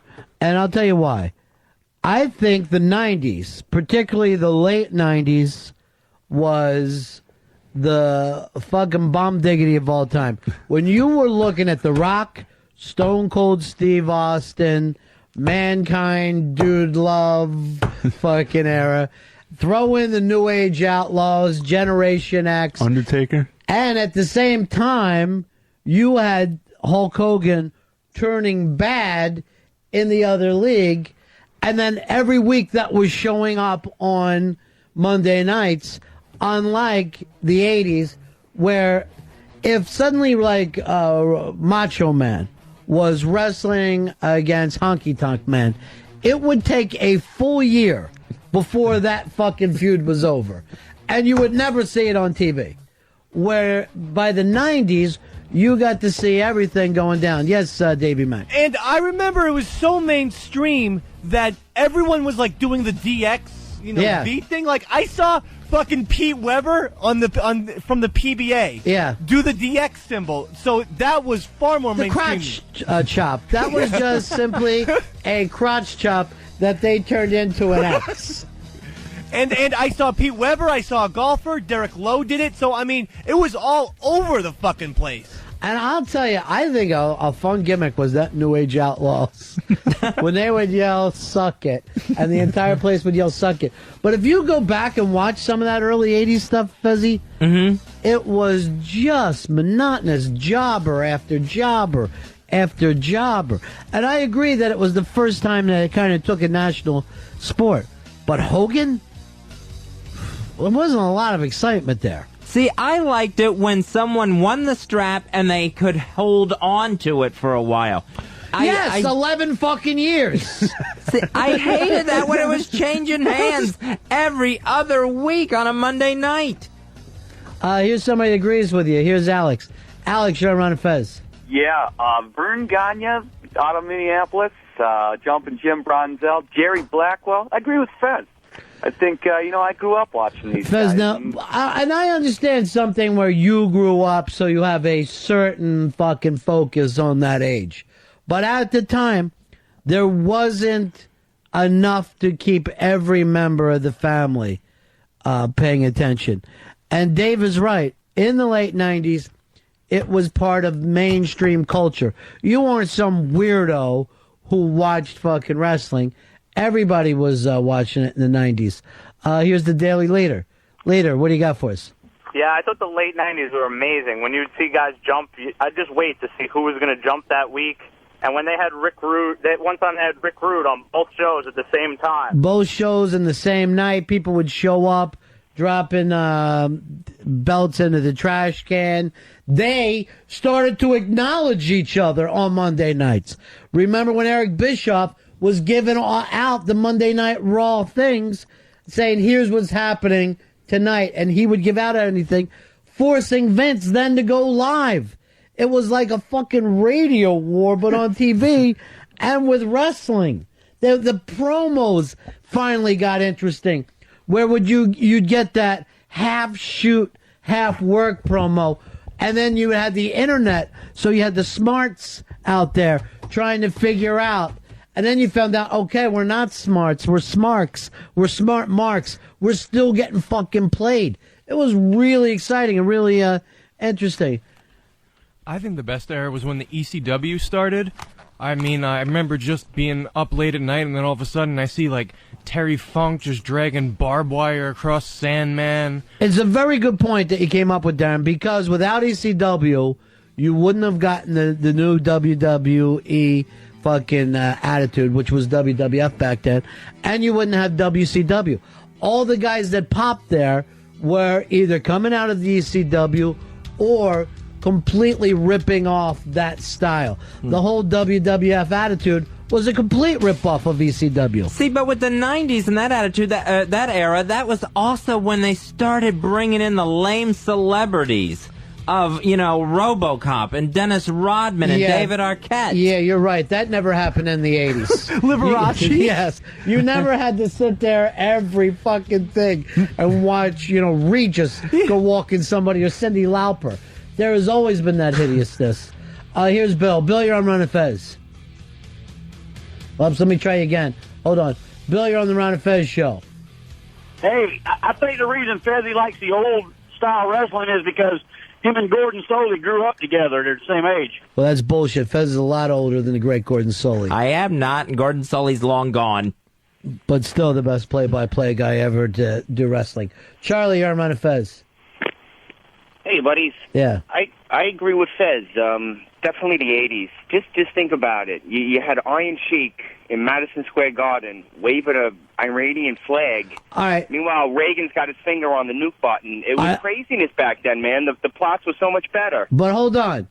All right. Tell me one thing Iron Sheik ever did in the ring that was fucking interesting. Camel clutch. Come on. Exactly. Can you name a great match, Fezzy? They always throw out, I think it was maybe the Dragon against, I think it was Randy Savage. Yeah, Randy Savage. WrestleMania 3. Go back and watch that now. And compare that with any fucking Monday night. You don't think it holds up? No, it is not. It only seemed like it popped because everything else was so damn bad. Just watch a Hardy Boys tag team match from the fucking late 90s. It blew everything The away. Hardy Boys were unfucking believable. The ladder matches that were going on in the 90s. And the Hardy Boys is like 80s equal was fucking Leaping Lenny Poffo. So Look, let me just say Rockers, something. really. Yeah, but I want you to know something here. I'm not going to sit here and let you make fucking disparaging remarks about the great Lenny Poffo. Okay? All right. He trained me. He trained Fez, and he's the one who taught you to write jokes on a Frisbee and throw them out to people. Oh, wow. I had no idea. There's a lot you don't know about the Poffo family. Right. Their father holds a sit-up record. Here's Greg. Greg, you're on Ron and Fez. Hey, fellas, good afternoon. Go ahead. Ronnie, I got to agree with you. Late 90s. Also, the quality of the woman involved in the scripts in the late 90s When you finally start saying ass? was just amazing compared to the late 80s. I'm looking at Randy Macho Man Savage and George, the Animal Steel. All right, my friend. Here's Joe. Joe, you're on Ron and Fez. Hey, Fez. Yes. Hey, you remember Nikita Koloff and the Russian Sickle? Was there anybody badder than the Russian Sickle? The Russian Sickle. He's going 70s, I think, on you, Fez. Yeah, that's what he's trying to do. This is blowhard. What I'm saying is there anybody now that wrestles in WrestleMania or any of that shit that could whoop Nikita Koloff's ass? And remember, he had that little old tattoo on his shoulder or on his armpit that said U.S. Marines. That was one badass. Thank you very much, my friend. Drunk and thinking of Nikita Koloff. Here is Rich. Rich, you're on Ron and Fez. Hey, Ron, how you doing? Good. Hey, not necessarily an era, but what is your favorite move, diamond cutter or razor's edge? Well, I do like yelling self-high five and giving the high five to yourself. But the razor's edge was a completely dangerous, frightening fucking move, Fez. And it took huge strength to pull off the razor's edge, where you're getting that guy up, you're pressing him up over your head, and he's just hanging on your shoulders like that. Forget that. It takes huge trust to be the guy up top, tucking your neck and making sure your neck isn't snapping. It's the most stupidest, frightening move I've ever seen in my life. Here is Doug. Doug, you're on Ron and Fez. Hey, boys. Yeah. Hey, you can't discount the 70s. The Heart Punch, best wrestling move ever. The great heart punch, which would momentarily stop your heart. The great Stan Hansen did that, and then Stan Stasiak was... Stan Hansen had the lariat, the loaded lariat. He's loaded that lariat. And then, of course, Stan Stasiak, the heart punch, momentarily stopping the heart. Frightening thing that happens when the heart will momentarily stop. I got to get my heart rebeating. I just been punched in it. I saw Ox Baker do the heart punch to Ernie Ladd. The big cat? The big cat, Ernie Ladd. And at one point, Ernie Ladd's chest was bleeding. You mean the big cat king Ernie Ladd? Yeah. David, you're on Fez. Hey, Ron, I can respect your opinion, but I can't listen to anything Fez is saying. He's a 3-time trivia loser, and he's a liar. All right, that's a very good point, Fezzy. Why are we listening to somebody, A, who's lost, and B, for the second Friday in a row, has not taken us out to pay off the bet? Well, it's just that I thought it would conflict with the Halloween party. Let it conflict. I got no problem with a little confliction. Florio's is where it's at. I mean, Yeah. Florio's takes precedence over everything, and that's if one of my parents died and there was a Florio's, I'd have to Florio's and go back for the funeral. Would you also lay the baby in the casket like you did last time? Let's talk to the guy who actually wins wrestling trivia, Sam. Sam, how are you?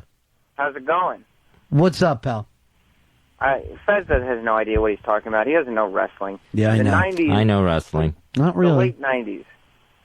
The late 90s is the era. They created a war between the USA and Canada. Yeah, that was unbelievable. And the Hart family caught up in the middle of it. The Hart family, once the most beloved family, now. Remember the time they dropped racial bombs, too, when they... The Hart family went in. It all over the nation's locker room. Yeah. Yeah, the nation of domination. And then they had the skinhead gang, the DOA, and the Puerto Rican gang, the Boricuas. Oh, yeah, they were great. They were getting rowdy. And body. And body. But yeah, I mean, you got every other era. They're just cashing in on the Cold War. They're cashing in on the Iraq War. They're doing this. In the 90s, they created their own war. Yeah, I don't even think this one is close. Once again, Sam beat you, Fez. No. Now, let's, why not? The thing has to be judged. What about the great 80s managers that we got? You had Bobby Heenan's huge reign through the 80s. You also had Slick. Mr. Fuji. These were great managers. Did you just honestly say Slick? I love Slick. Like it mattered. Terrible. Come on. Terrible. You had me with Heenan. Why didn't you just shut your pie hole? You were fucking really smart when you said Heenan. Then you brought up Slick and Mr. Fuji. And they traded in Slick and Mr. Fuji for Sable and Sonny and all those chicks. I know, they stunk. Sonny.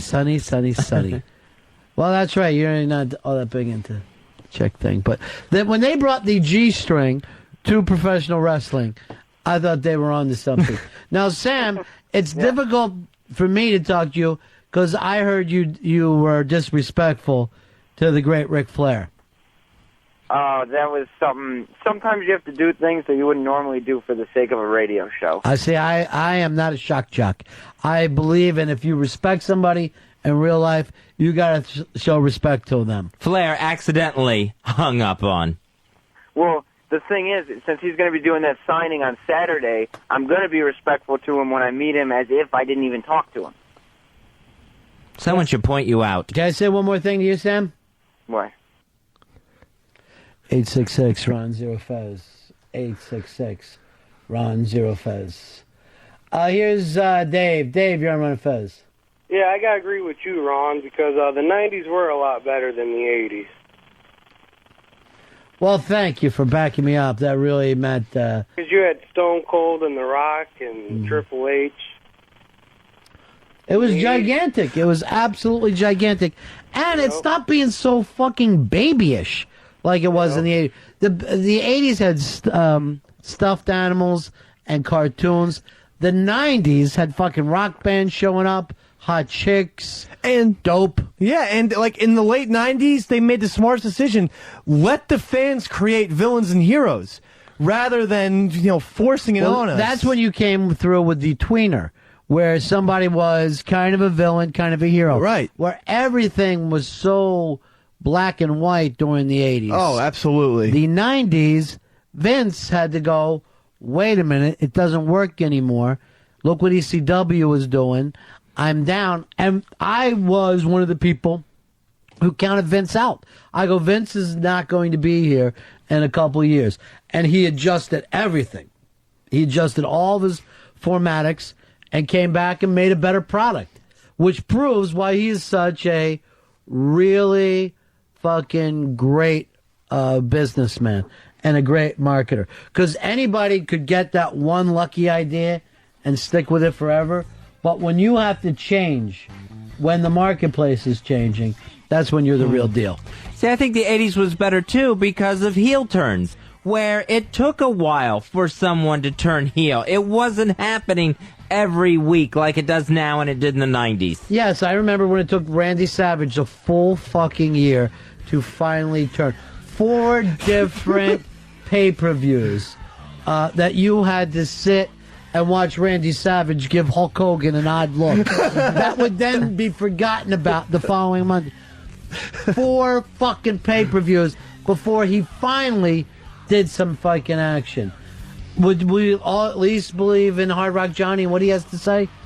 Here's Hard Rock Johnny. Johnny, how are you? Hello, boys. Yeah. First, Ronnie, congratulations. Thank you, my friend. I never thought I'd hear that from you. It's payback from when you said the Giants would win the Super Bowl for my father. Just the way it goes. I think that Dave had the best point. They let the fans have a little more say in what was going on. I mean, it's like, who cares the way that it goes? Let the fans decide who's going to be good, who's going to be bad, how they want it to be run. The fans ultimately decide who's going to be the champion by who's selling the most merchandise now. And that started in the 90s, and it was much better. You watch the old wrestling that's on from the Garden, and granted, it's seen some cool stuff, but it's just so boring. It's so monotonous and dull. Clothesline. And when you would see some of the promos Mick Foley has cut over the years, late 90s, going in the early 2000s when he would bitch out the fans. That time that he said about that he had the Hell in the Cell, which is the most frightening thing that I ever saw, when that man fell down and his fucking tooth got up to his nose. And then he gave the speech later about how dare you go chanting for other people when I've given you this much and you just took it from me. It was amazing. I mean, that thing was like watching an artist. Those promos were fucking art. Johnny, thanks for shutting Fez up. Somebody had to say something to Yeah, him. thanks, Johnny. All right, boys. Here, your best friend, Hard Rock Johnny, Fez, he put you in your place. Maybe Fez preferred the promos cut by Adrian Adonis over Mick Foley's. Wow. What's that supposed to mean? He's calling you, you know, a little bit feminine. Oh, no, I was just trying to pick a bad 80s you wrestler. weren't. You were no. You took something effeminate and you tried to stick it on Fez. You could have Just said he was Kamala. like he was an 11-year-old girl with an egg in her eye. Oh, come on. I feel terrible about that. Do But- you? Yeah. Then why you do it again? I don't know. But I mean, think about Hulk Hogan's finishing moves. I mean, like a leg drop, a Dullest thing clothesline, ever. a leg drop. Dullest thing ever. Anything that can be done by regular people is the worst finishing move ever. And there was a lot of those. Savage was awesome. I love Randy Savage, but even the elbow drop wasn't as good as... And I hate to tell you, Fezzy, you were one of the few people watching the NWA down there. I mean, you know how those things would even draw in your own hometown. Oh, yeah. I mean, there would be just rows and rows of empty seats. Sections of it. You know what? The house shows. And a lot of those matches, you get outside of Flair and you didn't have a lot to look at. And I'm not like Sam and E-Rock. I could never sit around. A million years from now, I could never be disrespectful to the Nature Boy. I don't believe that you let him just walk around. I like to see you give a chair shot to both of them.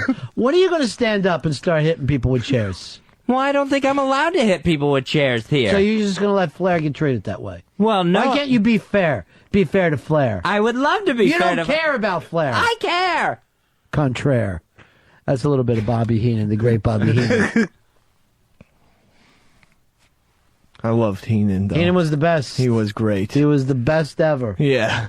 And let's not act like he wasn't part of that 90s thing. He did hysterical stuff. You know, Fezzy and I were in the arena in Daytona the night that that the NWO, the night that Hogan fucking flipped. Mm-hmm. And the shit that was being thrown at the ring, it was crazy. It was the most insane thing I ever... It suddenly felt like you were in Mexico. Those people had so much hate. Well, they hated Hogan anyway. They hated him when he went to WCW. So then they flipped it and made it, well, okay, he is the bad guy. And the place really went dog shit mad. Well, did we have a match that night? Yeah, because we were backstage and they had the printout of how the night was going to run. Yeah. And, you know, the outsiders, Hall and Nash. Did we have a match? Were we in the ring that night? Yeah, we were in the ring that night. Who were we against? Who were the Sassy Boys against? I think that was that when we were against Freight Train Freddy and Chubby MC. So that wasn't the night you got hurt? No, that Chubby MC was the night I got hurt. Well, I didn't think that you went to the hospital that night. I remember being back. We did something because I remember being backstage and looking through their paperwork to see who the mystery partner was going to be. Yeah, but I'm saying you didn't go to the hospital that night because we went back and sat in the crowd. We were sitting in the crowd that night. Yeah, but I didn't go to the hospital till we got back to the hotel. I didn't go straight from the arena to the hospital. I tried to get through it, and then I was just in too much pain because my ribs got squashed by a 400-pounder named Chubby MC. I can't really remember what the hell we did that night. Was he a real MC? No, he wasn't an MC. That's what bothers me. And I don't think he was a wrestler. He was nothing but chubby. He was chubby. You got to give him that. Here's Jason. Jason, you're on Ron and Fez. How you doing, Ronnie? What can we do for you? I got to agree with you. I got to say the 90s, just the Monday Night Wars were amazing. Watching Shane McMahon walk out on Nitro, that last broadcast was amazing. Insanity. Just to walk out and say, we've taken over. Yeah, Insanity. Invade Atlanta was awesome. Yeah. Oh, yeah. Remember that when the New Age Outlaws would show up down at Turner Broadcasting. Oh, yeah, they'd be like in the back of a Jeep or a Humvee or something, and all dressed out in camouflage and stuff, and asking for Hall and Nash to be released, for them to come out. Please give us back Hall and Nash, because they want to leave WCW. Funny stuff. Those guys had to be dying every night just putting that stuff together, knowing that they were breaking all the rules. Badass Billy Gunn was so fucking funny, too. He's like a forgotten What happened to him? great guy. He's still Gimmick problem, right? Yeah. Well, he's still in the TNA wrestling. Yeah, but why did he seem like he fell off? He almost like he lost the smile, as Bret Hart likes to say. Yeah, I think it was some sort of injury. You're right. I didn't think it was an injury. I thought it was gimmicks. Because for a while he was kind of acting like a modern Piper. Like he would get punched, and then it would take him 3 seconds to fall down. He would do that delayed thing, which Piper I thought did really well. I loved Badass Billy Gunn. Well, you're the one. I know, right? I always talk to people about him, and they're like, "Who? What?" Well, because he's not known for his singles work. Yeah, that's the problem. He is a what they used to call a tag team specialist. Yeah, and just kind I of. bet Sam wishes he was here now, and I bet he wishes that he was never mean to Flair and could sit down and talk with us about this. Ric Flair is going to be at Caroline's this. Is he funny? No, I don't think he's doing jokes, but it's November 1st. He's going to be there, so this Saturday. I don't mean a lot to the people in Iowa. I'd love to get over to Caroline's. To see a wrestler. What's he going to do? I'm not sure what he's doing there. Read from The Great Gatsby like Andy Kaufman. Now, Tuesday night, we are going to be live, 7 p.m. in the East. Ron and Fez's Presidential Thunderdome 08. 2 men enter, 1 man leaves. Your election night coverage, starting at 7 o'clock. And also this Sunday, we're going to have 9 o'clock, Ron Bennington interviews with special guests Terry Gilliam, George Romero, Joe Esterhaus, Vim Vendors, Terry Zwigoff, and Daniel Klaus. So that'll be this weekend. Now, when you say maybe to somebody... Yeah. Do you think your maybe means more yes, or does your maybe usually mean no? Maybe. Well, how about you? You know me. If I say maybe to you, if you say, Ron, would you like to do this? And I say maybe, what would you think? I would say your maybe means yes. No fucking way. Really? You do not know me. If anyone asks me maybe, and if I don't give the quick yes, it means you're being fucking put off. And I think that means that for most people. See, I think my maybe means yes. I think it's like, I know I'm going to go ahead and do this, and... You don't want to. And, like, I'll see if anything else comes up that gets me out of it or something, but yeah, I'm in if I say maybe. So if you say maybe, you mean no in your heart, but you're saying maybe because you don't know how to say no. You're afraid to say no. Oh, yeah, a lot of times, constantly I'm afraid to say no. Right. So your thing means you want to say no, but you're putting it off until you have to say yes. Where my maybe means, maybe, let's check with Earl on the schedule. Which means Earl is going to be the one to tell you no. Oh, okay. Yeah, it's because I don't know a good way to say no. Just no. Some people you can't say no. When it's fucking business stuff, you have to, push off the no. Right. But do you really go around doing stuff that you don't want to do? A lot of times, I'll end up, like, if I'm home on vacation or something, like a lunch or a dinner or something like that I'll end up getting into.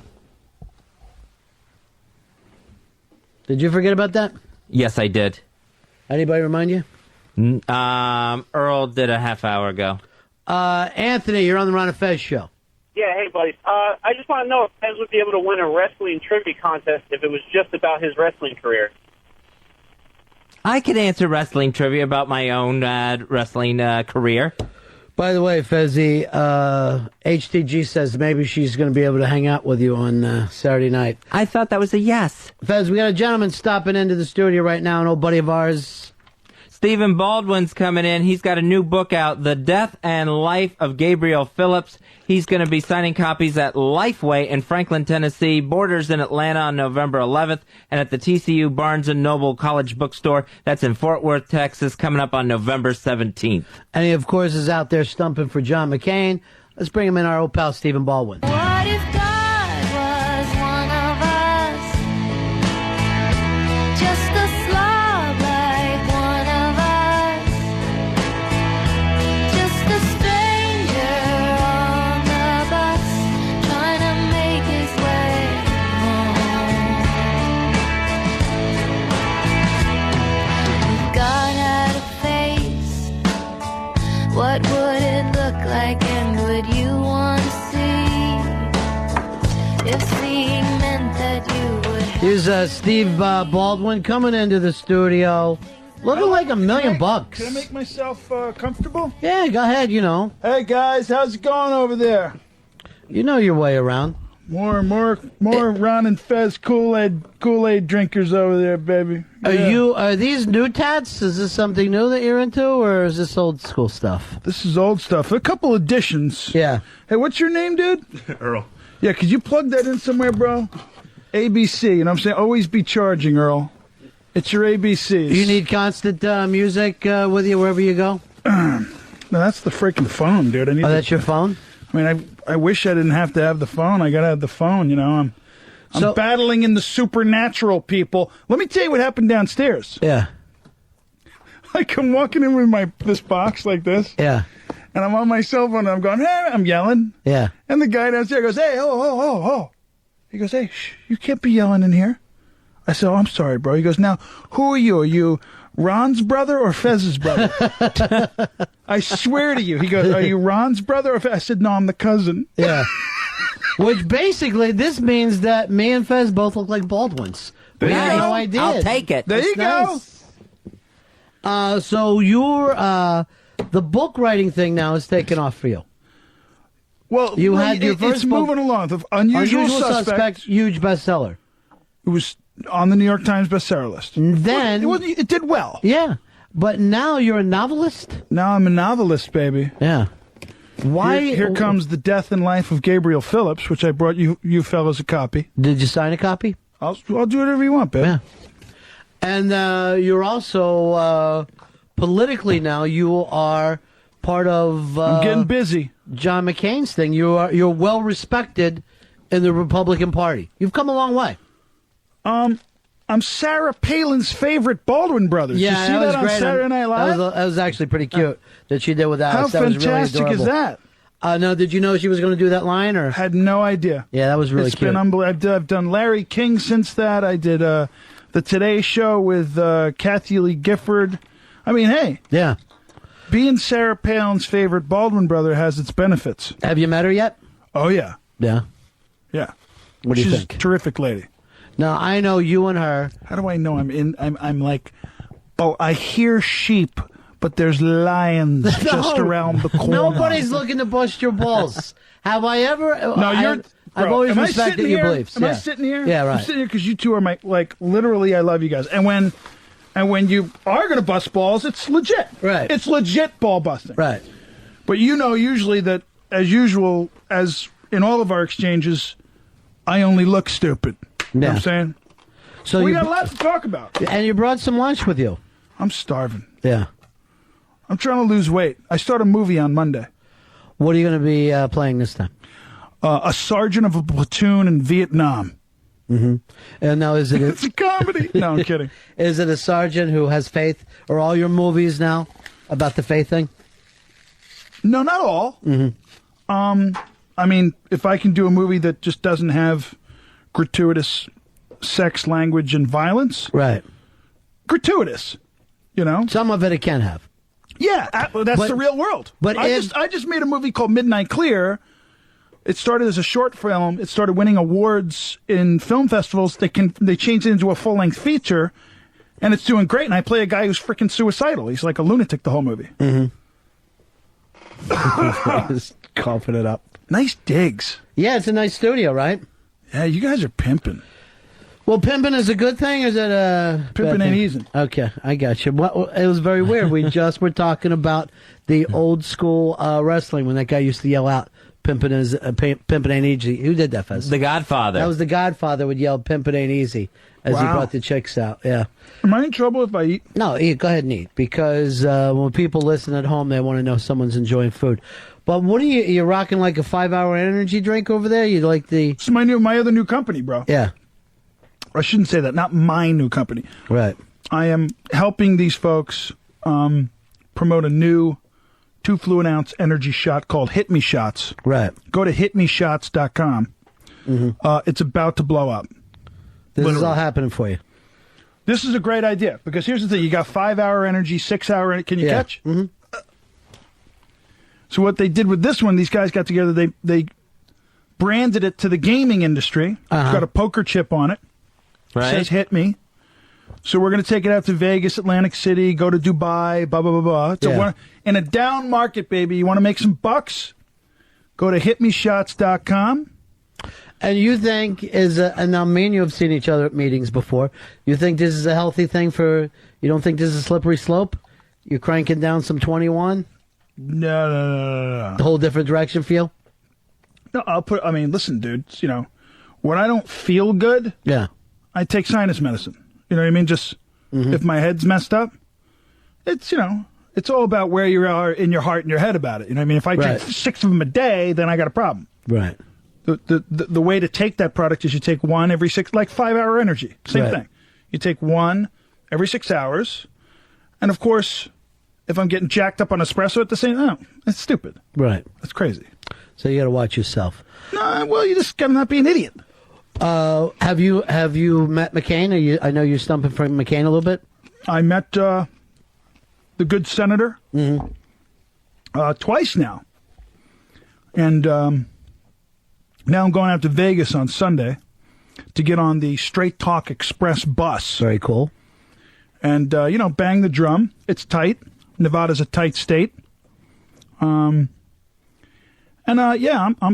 totally believing that here and now the right guy for what the country needs is across the board, not just economy, blah, blah, blah. Right. Call me crazy. With 60 million jihadists on the planet, I'd rather John McCain be the president. You and faith is a big part of how you make your decision, right? You like to vote with the faith people. Yes. Yeah. Meaning a lot of my conservative understandings are in line more with the conservative movement, which is more Republican. Right. I am a registered independent. I'm a pro-life guy. Were you always, or was that after the... Afterwards. Afterwards, yeah. Only, Before that, only in the last 6 years have I been so... But listen, just like my Christianity, which we've discussed before, the Christian movement in America has been, kind of freakishly lame. When it comes to the cultural, sociological, where's all the cool Christian... Where's the Christian MTV? And, there isn't anything. No. And I would say the same is pretty much true probably for the Republican conservative movement. You know what I mean? You want to try to hip them up a little bit. Give them a little Stevie Baldwin. Wow, I hadn't thought of that. Yeah. I think where this is all headed is like, a 2012 Baldwin Palin ticket. It or would Palin be about the Baldwin. time. Now, somebody, I saw in the paper, I don't know I'll whether go Palin Baldwin. I know. You're ready to go up? You ready to lead? I'm ready to be a heartbeat away. I just want to say to a guy that's ready to be the president, saying, hey, staying jacked up on the 21, I'm drinking that 4 times a day. Don't drink it with an espresso, though. Pace yourself. Pace yourself. That's Now, too many heartbeats away. I saw something about you in the paper where it said you would leave the country if Obama won and you wanted to get him in the ring. Was that just bullshit, or was that really said? Well, I was doing Laura Ingram's radio show. Right. No, her TV show on Fox. And she said, wasn't Alex supposed to blah, blah, blah, about Bush? Mm-hmm. And I said, ha, ha, ha. Now watch the media have fun with this one, Laura. Right. I tell you what, if Obama wins, I'm out of here. Here's what's funny, bro. You guys will appreciate this. 20 years of making movies, 65 movies, never once, and I say this as a fact in all humility, Never once did I have somebody say to me, "You're a bad actor." I say I'm moving out of the country if Obama gets elected. You wouldn't believe the emails I get. Yeah. La, la, la, I'll buy you the ticket now. Right. F, F, F, F, F. Right.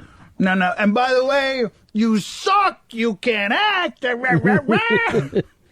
Well, your brother goes through the same stuff on the other side, where you're allowed to, let's say you come in and you say, oh, here's a new product, I'm pushing 21, or here, blah, blah, blah. But as soon as you say your political beliefs in this country, half the country is mad at you, no matter on both sides. And your brother Alex goes through the same stuff. Oh, yeah.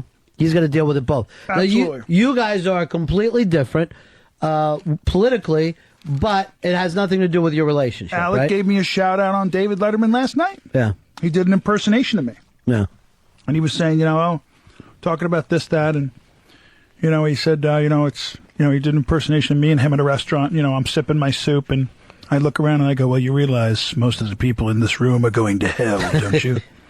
So that's his, his little way of expressing what I'm like. Yeah.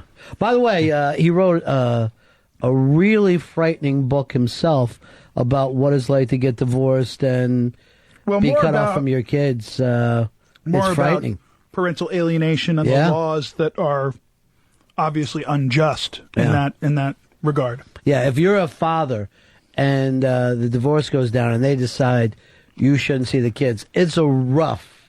I mean, you should hope that you're at least divorcing somebody that you're still friends with, right? Because you are going to be at her mercy. And I'm reading over the book and I'm saying, I know Alec has money and he still can't beat this rap.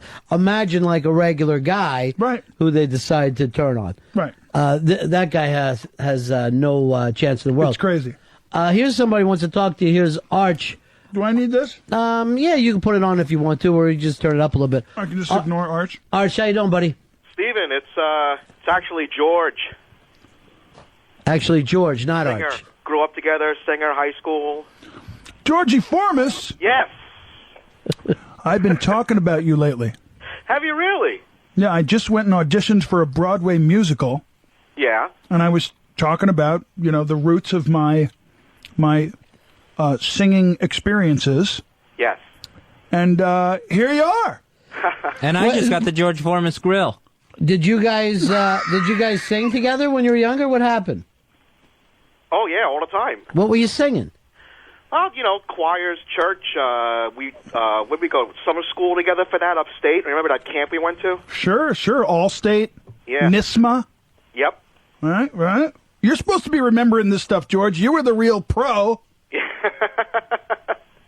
Very good. One of you guys ought to have this kid busting Ave Maria right now. I had no idea he could sing. Yeah. I had no idea that he was a singer. There you go. All right, Arch, I want you to come in one day and just sing for us. Absolutely. Stephen, maybe a little story about on the way home from some audition you and I did in a certain station wagon. Well, let's clarify this now, son. Now we're going to get some PR out of this. Yeah, the Stephen Baldwin gay story. Yeah, please. I don't have a wide stance in a public restroom. Okay. But let's just save that for when you come in, George. And by that time, I should be able to have you killed. Yeah. That was a pleasure speaking with you. Hope to see you soon. You know what we ought to do, George? Give these guys your info. You and I ought to do a duet here on Ron and Fez. I would love to do that, man. That'd be great. We ought to prepare and come in and perform from the Station Wagon Songbook. Yeah. All right, Arch. I'm gonna say, hold on, George. I'm only gonna call him George now. George, leave your number for Stevie, and then the next time we'll try to bring you guys in together and have you sing again. Hey, so man. you might be doing Broadway? No. Just something you tried to take a look at? I don't know. I mean, it was kind of weird. Mm-hmm. Broadway's weird. Here's Mark. Mark, you're on Ron and Fez. Hey, I want to ask Steven if he's seen the Bill Maher movie Religulous, and if he has, what do you think about it? No, I haven't seen it, but I hear it's very funny. Mm-hmm. And here's what's weird: Mars people called me to be in the movie. Sure. And all I said was, great. I'd love to do it, but I just want to meet with Bill first and talk to Bill about, the concept. And that little punk didn't have the cojones to sit down with the spirit-filled Jesus freak. So you're saying that, well, maybe he didn't want to have the great conversation, and then you don't get it for the camera. Yeah. Because I know I don't like to see guests a lot of times before they come in because they'll tell you a great story, then you bring them in, and then they don't want to repeat the story. Yeah, but wait a second. If you're another radio host who's got a controversial reputation, and you're going to say, I'm doing a show about religion, and you're going to bring somebody in who's already had a controversial conversion to religion, I'm not going to, just walk in so you can take out your freaking lightsaber and chop my head off. So you were worried he was going to make fun of the religion. I just wanted to sit down with him and say, we can still do the improvisational thing. Right. Just tell me what it's about. Right. And Bill Maher and his demons seated deep within him knew that they could not come against the spirit of the King of Kings. So you always feel like you're out there defending the religion, particularly on either coast. Because I'm sure when you show up at some of these churches in Iowa and Arkansas, they just go batshit crazy for you. They must be just, I can't believe Stephen Baldwin's here. Well, I've been pretty outspoken, obviously, because the experience I'm having is completely real and authentic so far, in a very powerful way. And you have to understand, when you're hoping to be on a spiritual experience or journey, something should change in there. There should be the confirmation of the experience is the transformation of the individual. Hopefully. Right. You are not what you were. So that's kind of where I'm at in this whole thing. And it's awesome, and it's blessed me and my wife, and we're next year going to celebrate 20 years of marriage, and, everything's great. But certainly, I ran into Jeremy Piven at a hot little breakfast place in L.A. a couple months back, and I know him from back in the day. Right. Before he was the macadocious pimp daddy that he is today. And I see him at the spot, and he sees me, and I see him, and he kind of has this little nervous look on his face. And I walk over, hey, bro, how's it going? He goes, I'm a Jew, and I'll always be a Jew. But, and he was kidding. But it just kind of shows you in a premeditated kind of way what he's thinking before I come say hello. Now, do you feel like that with a lot of people that you used to know? Because... Yeah. I mean, there are people who were just associates of mine in Hollywood who now probably just, again, because of their deep-seated demonic spirits, are kind of over me, which is okay. That's fine. So you honestly feel like some people I can't work with him anymore. This thing will ruin our movie or where we're trying to go with it. Well, no, I mean, I'm not. I wouldn't, co-star with Marilyn Manson tomorrow. I mean, I'm just, he needs a whole lot of luck. That's what he's going to need. But, certainly I can still perform as an actor, and I'm still, my production company in LA is, developing reality shows, TV shows, feature films, all that stuff. I'm still doing all that stuff.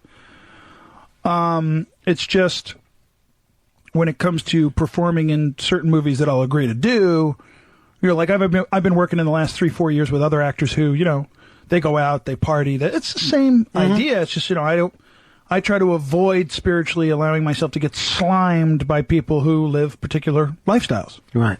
And you've always been kind of outspoken. Once you gave up drugs and alcohol, you were ready to talk about that with people and try to take people. So it's not that surprising to me that you are saying, this is what I'm into right now. Just like when you come in here, hey, I want you to see the new product. Here's my new book. You know, that's what you do. You're pretty open about your whole life. I'm just being Stevie B. And before, when you used to party, you were open about that as well. You were not a guy who used to hide, some of the dark places that he was going. Everybody knew when you over-partied. Yeah, it was talked about. Yeah. Sure. When you chased women, everybody knew you were chasing women. You weren't a hider. Something like that. Some of it was hidden. Something like that. Let me head on over here to, here's Mike. Mike, you're on Ron and Fez. Hey, guys. Hey, Steven. Big fan. Just got a quick question for you. You said you were a registered independent, but you've been doing some work for some more than just McCain. I saw an ad against Al Franken from Minnesota. Right. What were your feelings about that? What did you get involved in that one for? Is this a beat the Jew? Let's try to beat the Jews back? No. No. But this guy's done his homework. This guy's good. Well, you don't have a lot of celebrities in the Republican Party, so when you or Elizabeth Hasselbeck or any country star show up, it's news. But it's not just that. In the commercial he's referring to, it's Kelsey Grammer, it's a lot of other people. Yeah. That are this emerging group of Hollywood conservatives. And I would just say that, again, my desire to be involved with that is simply just, if we can have another individual with a conservative point of view in a position of influence, then I'm for that. Nothing against Al Franken in particular. Not kidding. I'm a huge fan of his comedy. Just politically is all you're talking about. Exactly. Here is Dan. Dan, you're on Ron and Fez. Hey, Stephen, I want to know how you reconcile your support of the Republicans with your belief in Christianity, because I think that they are very un-Christ-like in their war-mongering ways and their fascination with, gathering wealth, which was un-Christ-like. And how did the dinosaurs fit on the ark? All right, let's let them handle that. You feel like the Republicans... Well, let me just slow down to go fast. First of all, the ark was big enough to hold all of the creatures. How big was it? That's just common sense. It was big. Here's another question, though. Where did they shit? Did they have to hang their asses off the side, or was there a place? Because the ark had to smell terrible after a while. Yeah. And sometimes, as a sign of our faith, we have to just grin and bear it. Just grin and bear it, and that's what it's all about. That's it. The other point I guess he brought up, what do you do with the war when you're a Christian? And, everybody was all getting fired up for the war. Well, I'm going to give a long answer. May I? Mm-hmm. Okay, so here's what's tripping me out. I'm going to make a statement. I'm going to make an observation. Probably get in trouble for it. I'm willing to bet that more people voting for John McCain are educated and knowledgeable of really who he is and what his policies are than those that are voting for Barack Obama and who he is and what his policies are. Now, that's just a guess based on some information I have. So, with that in mind, what's really sad between now and the next 5 days is a lot of people are going to go in a booth and push a button because they're pissed that they don't have the money they want, without really truly recognizing and understanding the blessing that they have as a citizen of this country, having the freedom and the power to cast that vote. Over hundreds of years, millions have died to defend that freedom. And here we are going,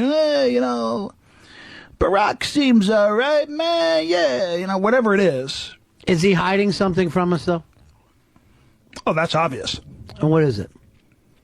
Well, just in 2007, Barack Obama clearly, at a function, introduced Jeremiah Wright as, quote, one of my close personal friends, blah, blah. So he kicks him to the curb. But that's a Christian minister. You don't have a problem with Jeremiah Wright, do you? Well, I have a problem with his theology.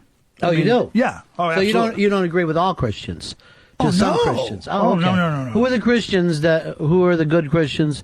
Who are the bad Christians? I never know how that works out. Go to StephenBaldwin.com. Is there certain... And click the link, good and bad. Are there some Christians that are lying to us? Sure. Barack Obama. All right, so Barack Obama, lying Christian.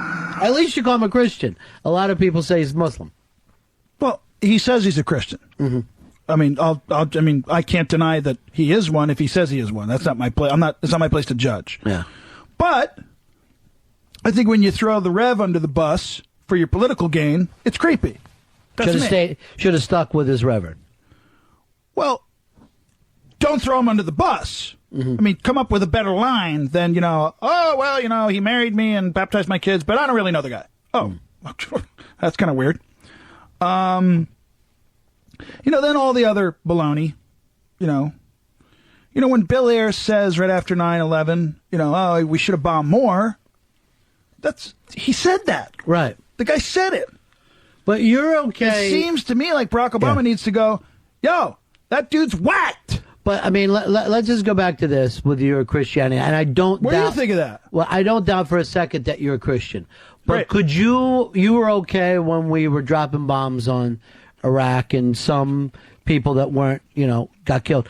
If that was a Christian nation we were dropping bombs on, whose side would you be on? Would you be on the side of the Christians or the side of the Americans? I can't answer that. You can't? You're putting me in a catch-22. I mean, and what I mean by that is, first of all, it would be nice if we never have to drop bombs on anybody. But you know what? We've been dropping bombs since the beginning of time. Yeah. That's not going away, bro. I say, where to your moms? We're dropping bombs. That's not going away. That's in the Bible. That's not going away. We're always going to drop bombs. Everybody's going to drop bombs, bro. You know why? We're sinners.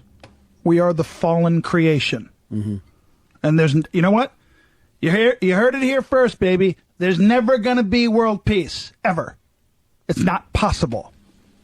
Not with Kim Jong-ils and, other Ahmadinejad and, that's not going to happen. It's not going to happen. It's always going to be rough times. So, well, no, I wouldn't say rough times. Mm-hmm.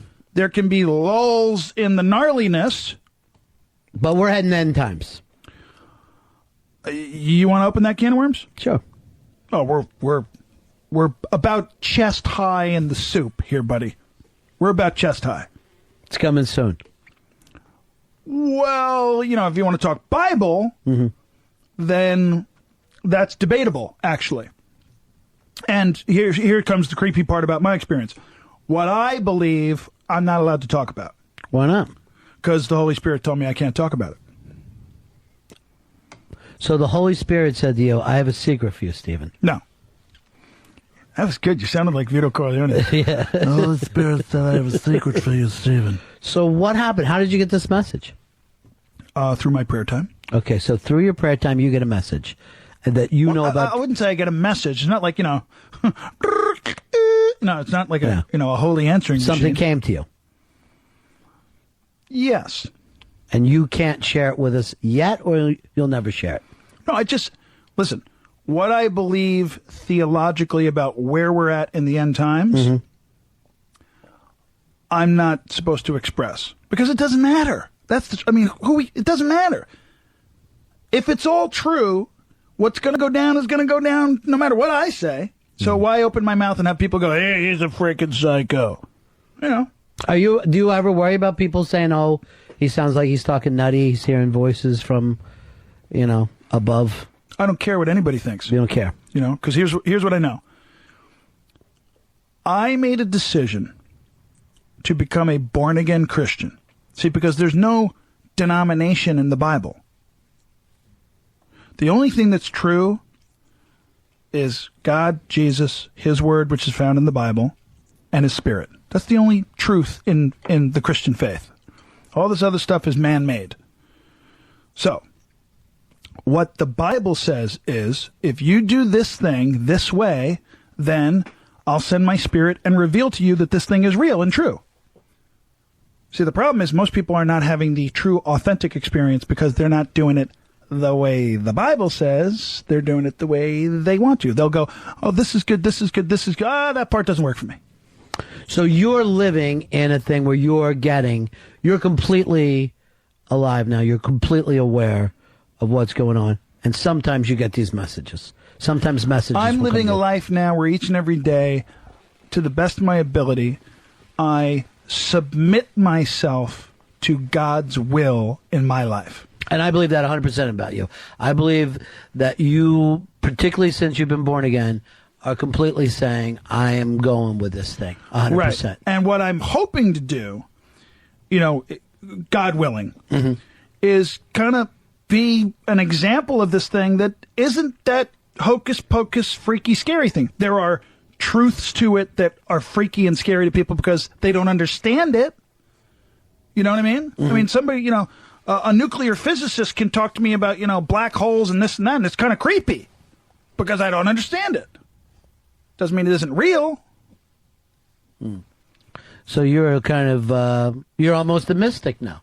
You're getting messages, you're feeling things, and it's happening.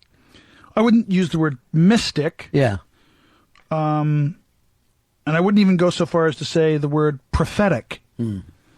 I would just say, I answered your question. You asked me a question, and my answer was, in my spirit, it has been revealed to me that, don't talk about that because it doesn't matter.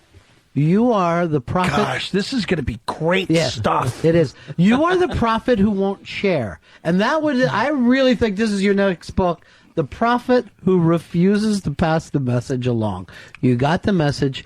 And from what I'm picking up, the end times are coming in the next 6-7 weeks because he's not telling us, and he's eating even though he says he's on a diet. Yeah, so he's not that worried about the movie. You're non-profit.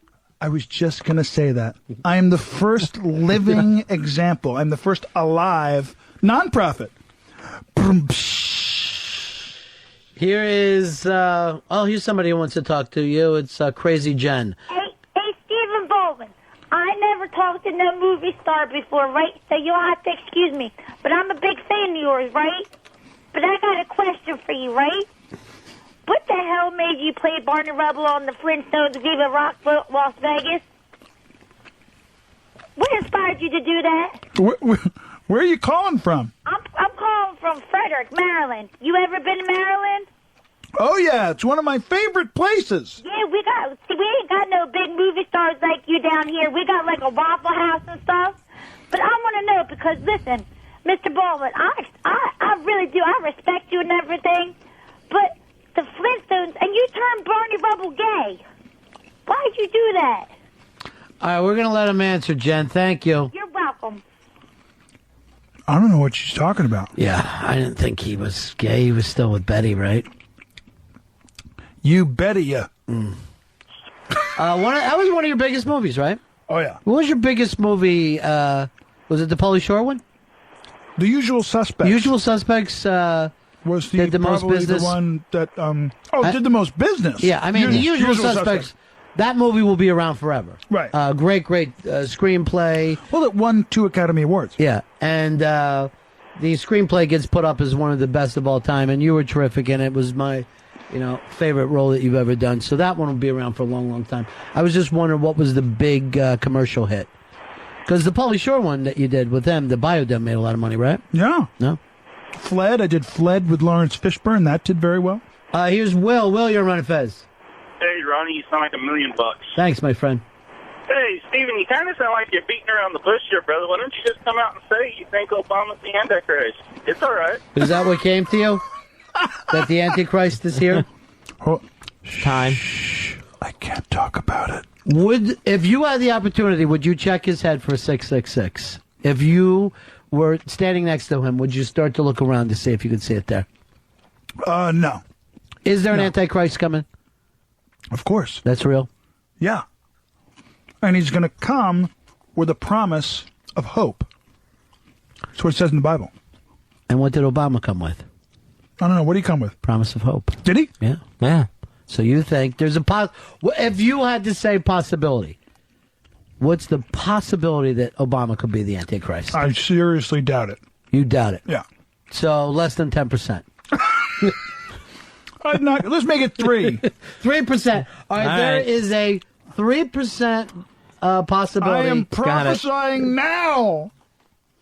He's in the mighty name of Ron and Fez. 97% chance we should be okay through this administration. Yikes. Wait a second. Haven't we heard that before, people? Haven't we heard that before? Here's Corey. Here on Ron and Fez with Stevie Baldwin. What's up, Ron? Yeah. Hey, Steven, I just got to give you props, brother. You're speaking the truth out there, and opening the people's eyes, man. Keep up the good work, brother. Amen, brother. I'm just going to let the Holy Spirit do it through me, you know what I mean? So you don't do anything anymore without the Holy Spirit being involved? Oh, no, I make mistakes all the time. Yeah. So that's when you go off on your own. You're going rogue. You went a little rogue, start doing your own stuff. Well, hey, did you get a chance to talk faith with Sarah Palin? No. But when I met her, she goes, "Oh, I see you all the time on the Christian TV shows." You know, she's a legitimate person of faith. She's not using this. Oh, yeah, she's for hardcore. Votes because the Christians love her, right? Oh, she's hardcore, bro. Pro-life, and people love her more than McCain. And she mothered a Down syndrome child. I mean, well, you can't blame that on her. No, I'm not. I'm saying that is an extreme pro-life. Example. Oh, okay. I thought you were saying that she was being punished or something. You think differently. Yeah, okay. Yeah, we go the same. Here is Stephen. You're on with Stephen Baldwin. Hey, how you doing, guys? Yeah. I heard the impression that your brother do is funny. I got an impression of Stephen. Uh-oh. Goes like this. Get it? I'm on a radio show and I'm eating food. Here is... Is it really that loud? Well, little bit. you're an eater. Well, we're not going to take that away from you. You're a guy who likes to have his food. Although, not eating all the food. You're picking through. What do you mean by that? I'm a guy that likes to have his food. Well, a lot of times you come on the air with us and you bring a sandwich with you. Isn't that nice? Yeah. I just, because I'm not comfortable. Here's Henry. Henry, you're on Ron and Fez. I was formerly in the Air Force, and you got to keep your power up. You sound fine eating the food. Yeah. I'm really curious about aliens, and that's one of the things, I was in the Air Force. I want to know Mr. Baldwin's opinion on aliens, and the Catholic Church recently saying that if extraterrestrial life is real, that they could receive the communion. Did they really? Yeah. If they're real, they're ready to baptize them. Well, that clearly is a sign for them that they should just come on down. Pope, Antichrist. What? You know what? I'll stay as long as you want. Yeah. Why don't we whenever, we'll just talk over here and you make your list of... I would love... I want your prioritized list of possible antichrists. It's really driving me crazy, Stephen, that you know some things and you're not sharing. I'm not allowed. Did you even tell your wife? No. Just you.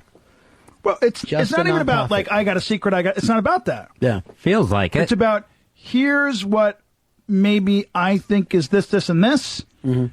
And the Holy Spirit goes, keep your mouth shut. Let's see. That's all. Just keep your mouth shut.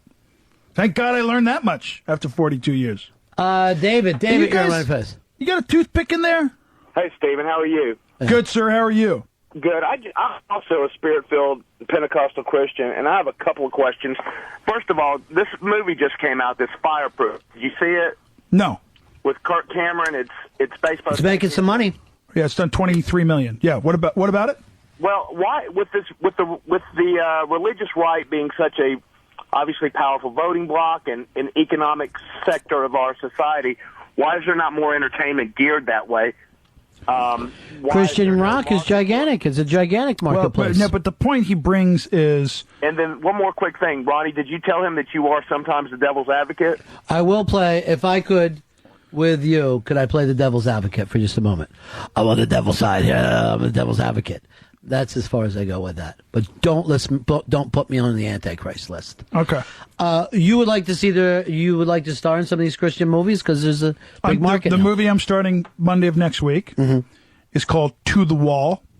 It's being produced by Bobby and Kevin Downs, two talented brothers who have had a company called ChristianCinema.com for many years. They've produced many movies. When you say two Christian brothers, black guys? No. Okay. Although that really wouldn't matter. Right. Would it? Unless they were running for president. But anyway, the brother's point, meaning Spirit-filled Christian brother. Gotcha. See, there's multiple layers here. I see. See, when I got saved, I looked around and, I'm a skydiver, race motorcycles, broke my shoulder riding a bull. I'm looking for the really cool Christian stuff. And there's nothing. So now I'm part of, extreme sports ministry and trying to bring the whole message of the gospel to the kids in a more gnarly, hip, cool way, but hopefully not do it in a way that it would be disrespectful to the Holy Spirit. Right. But I agree with the guy. We need more cool Christian films. Look at Passion of the Christ. 300 million. Too bad he stole that idea, right? That's not even his. Who? Mel Gibson. That's not his idea. He ripped that off. Stevie Baldwin, great to see you. God bless him. Go and pick up his new book. I brought you the book. Yes, sign it for me. I'm going to read it, and I'm going to love it. And it's all on StephenBaldwin.com. Stephen with a PH, StephenBaldwin.com. The new novel, The Death and Life of Gabriel Phillips. Steve, it's good to see you again, buddy. Thanks, guys. All right. Thank you, Stephen. And 3% chance Obama's the Antichrist. Only 3%. Is that the margin of error? Yes, that's a margin of error. I like what you said. There's a 97% chance that we're going to be okay with this new administration. That's not bad at all. That's excellent. I guess we'll take it. That's odds I'm willing to take. All right, that is it for us. We'll see everybody back here tomorrow. Take care. That's the end of my show. Donk. I watched it for a little while. I love to watch things on TV.